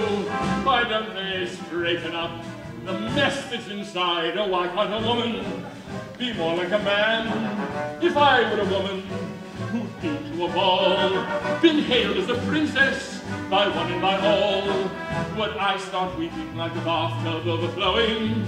Carry on as if my home were in a tree? Would I run off and never tell me where I'm going? Oh, why can't a woman be like me?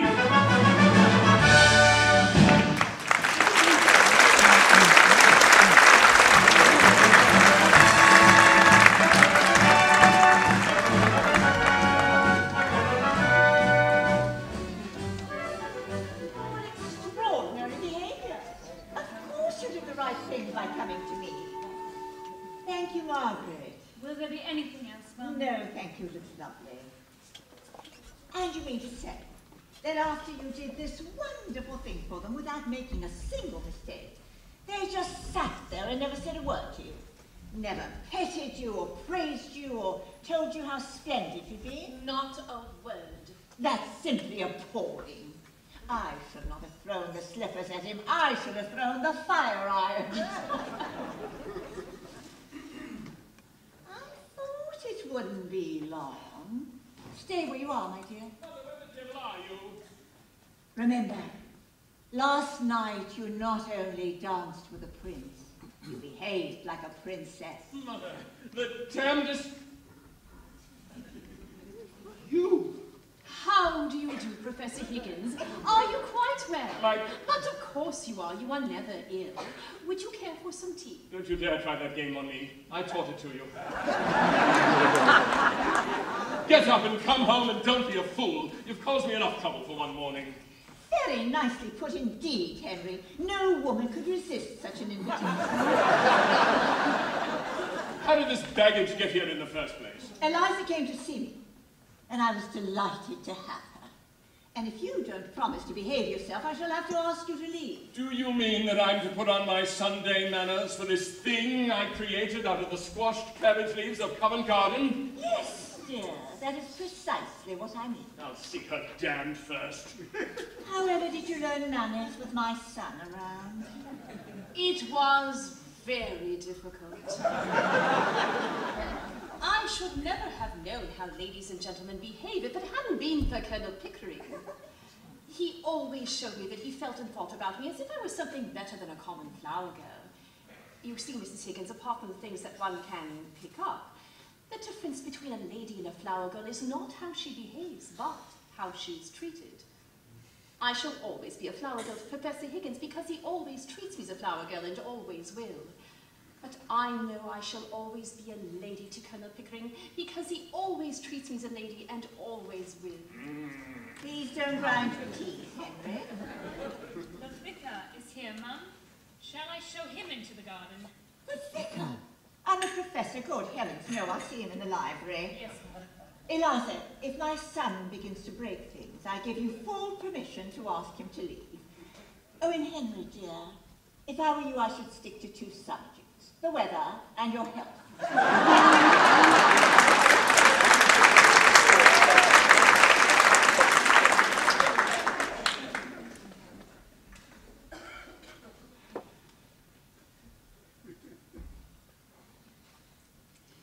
Eliza, you've had a bit of your own back, as you call it. Have you had enough?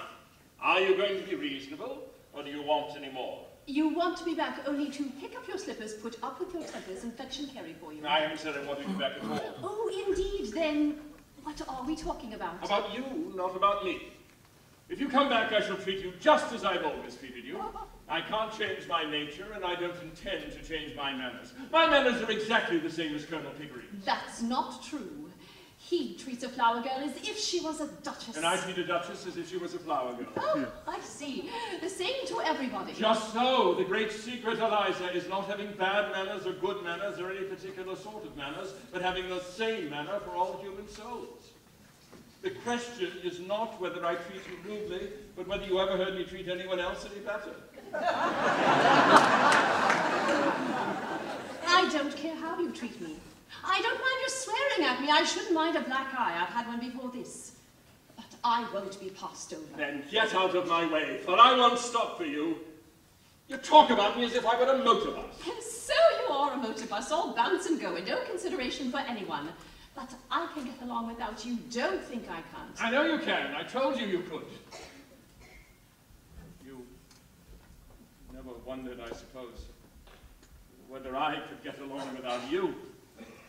Don't try to get around me. You'll have to. And so I can, without you or any other human soul. But I shall miss you, Eliza. I've learned something from your idiotic notions. I confess that, humbly and gratefully. Well, you have my voice on your gramophone. Whenever you feel lonely, you can turn it on. It's got no feelings to hurt. I can't turn your soul on.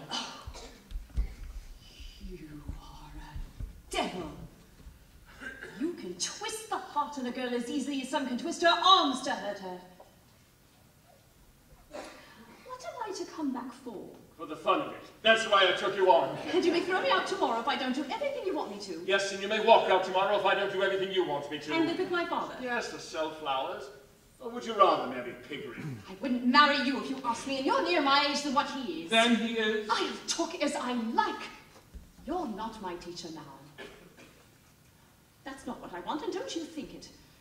I've always had chaps enough wanting me that way. Betty Hill writes me 2 and 3 times a day, sheets and sheets. Oh, in short, you want me to be as infatuated about you as he is that it? No, I don't. That's not the sort of feeling I want from you. I want a little kindness. I know I'm only a common, ignorant girl, and you a book-learned gentleman, but I am not dead under your feet. What I did was not for the dresses and the taxis. I did it because we were pleasant together, and I came to care for you, not to want you to make love to me, and not forgetting the difference between us, but more friendly-like. Yes, of course.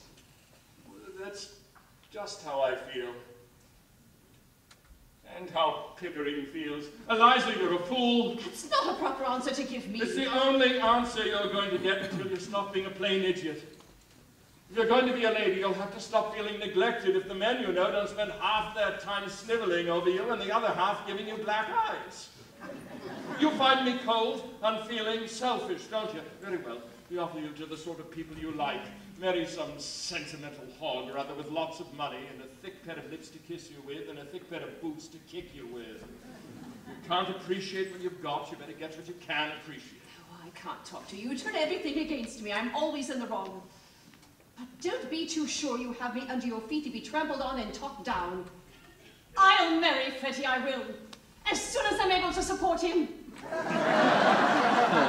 Freddie? That poor devil who couldn't get a job as an errand boy, even if he had the guts to try for it. Woman, do you not understand? I have made you a consort for a king. Freddie loves me. That makes him king enough for me. I don't want him to work. He wasn't brought up to it as I was. I'll go and be a teacher. What will you teach in heaven's name? What you taught me, I'll teach phonetics. Ha ha ha. I'll offer myself as an assistant to that brilliant Hungarian. What, that imposter?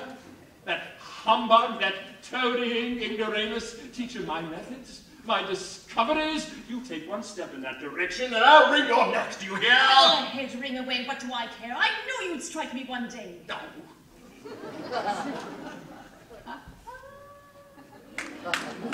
That's done you, Henry Higgins, it has. Now I don't care that for your bullying and your big talk. What a fool I was. What a dominated fool. To think you were the earth and sky. What a fool I was. What an adult paid for. What a money-headed dolt was I. No, my reverberating friend. You are not the beginning and the end. You impudent hussy. There isn't an idea in your head or a word in your mouth that I haven't put there. There'll be spring every year without you. England still will be here without you. There'll be fruit on the tree and a shore by the sea. There'll be crumpets and tea without you. Art and music will thrive without you. Somehow Keats will survive without you. And there still will be rain on that plain down in Spain. Even that will remain without you. I can't do without you. You, dear friend, who talk so well. You can go to Hartford, Hereford, and Hampshire. They can still rule the land without you. Windsor Castle can stand without you. And without much ado, we can all muddle through without you. You brazen wretch. Without your pulling it, the tide comes in. Without your twirling it, the earth can spin. Without your pushing them, the clouds roll by.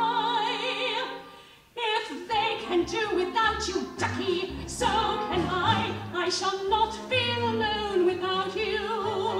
I can stand on my own without you. So go back in your shell. I can do very well without. By George, I really did it. I did it. I did it. I said I'd make a woman, and indeed I did. I knew that I could do it. I knew it. I knew it. I said I'd make a woman, and succeed I did. Eliza, you're magnificent.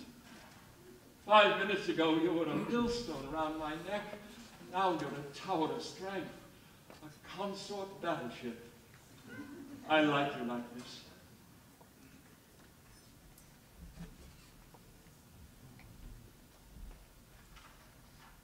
Goodbye, Professor Higgins. I shall not be seeing you again.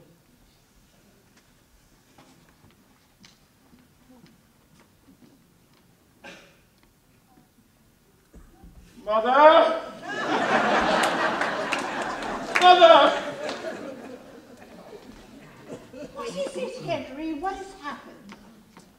gone. Of course, dear. What did you expect? What am I to do? Do without, I suppose. So I shall. If the Higgins oxygen burns up her little lungs, let her seek some stuffiness that suits her. She's an owl, sickened by a few days of my sunshine. Very well, let her go. I can do without her. I can do without anybody. I've my own soul, my own spark of divine fire. Bravo, Elitha.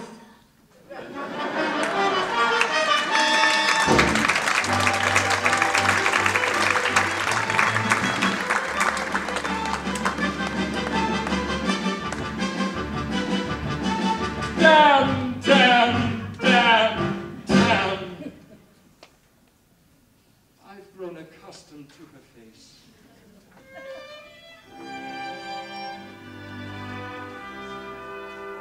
She almost makes the day begin. I've grown accustomed to the tune. She whistles night and noon. Her smiles, her frowns, her ups, her downs are second nature to me now. Like breathing out and breathing in. I was serenely independent and content before we met. Surely I can always be that way again. And yet, I've grown accustomed to her looks, accustomed to her voice, accustomed to her face.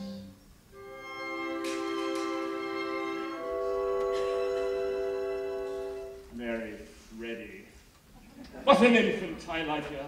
What a heartless, wicked, brainless thing to do. But she'll regret it. She'll regret it. It's doomed before they even take the vow. I can see her now, Mrs. Freddy Einsford Hill, in a wretched little flat above a store. I can see her now, not a penny in the till, and the bill collector beating at the door. She'll try to teach the things I taught her, and end up selling flowers instead, begging for her bread and water, while her husband has his breakfast in bed. Ah!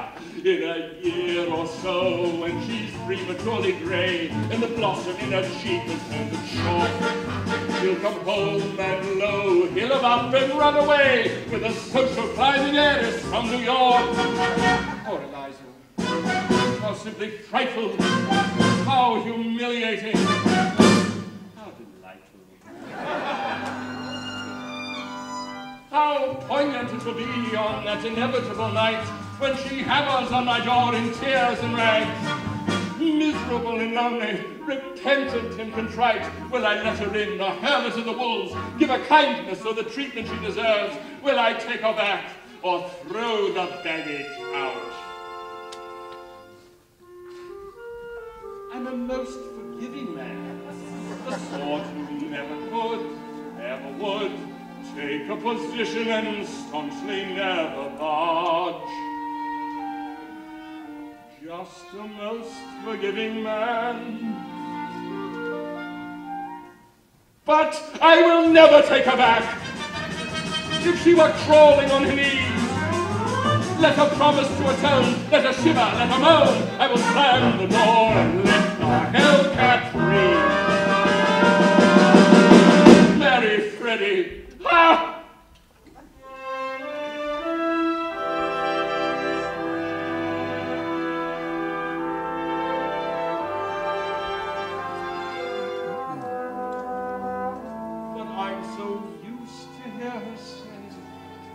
Good morning every day.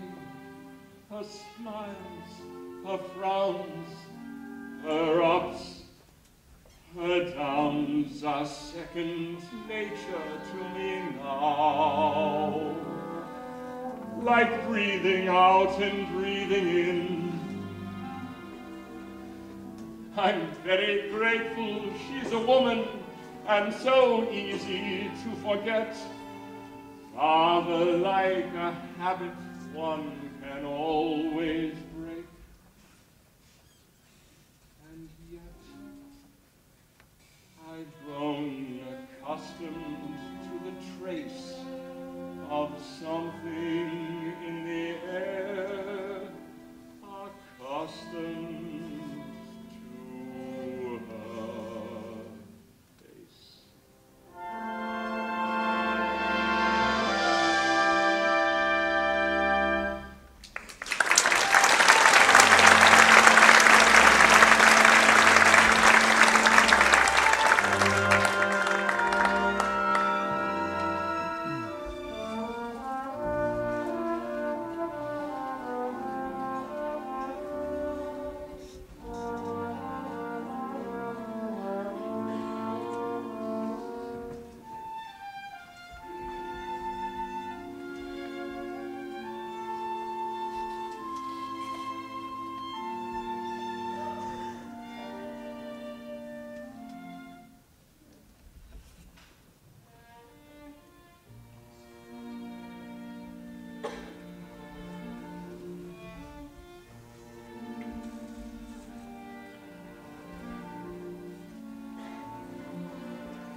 He said he could teach me. Well, here I am out of pie, now ask the nanny five, and he treats me as if I was dirt. I never let us cross as well as you do, and I'm ready to pie. It's almost irresistible. She's so deliciously low, so horribly dirty.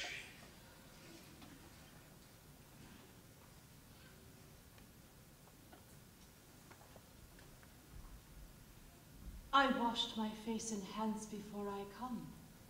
I did. Eliza. Where the devil are my slippers?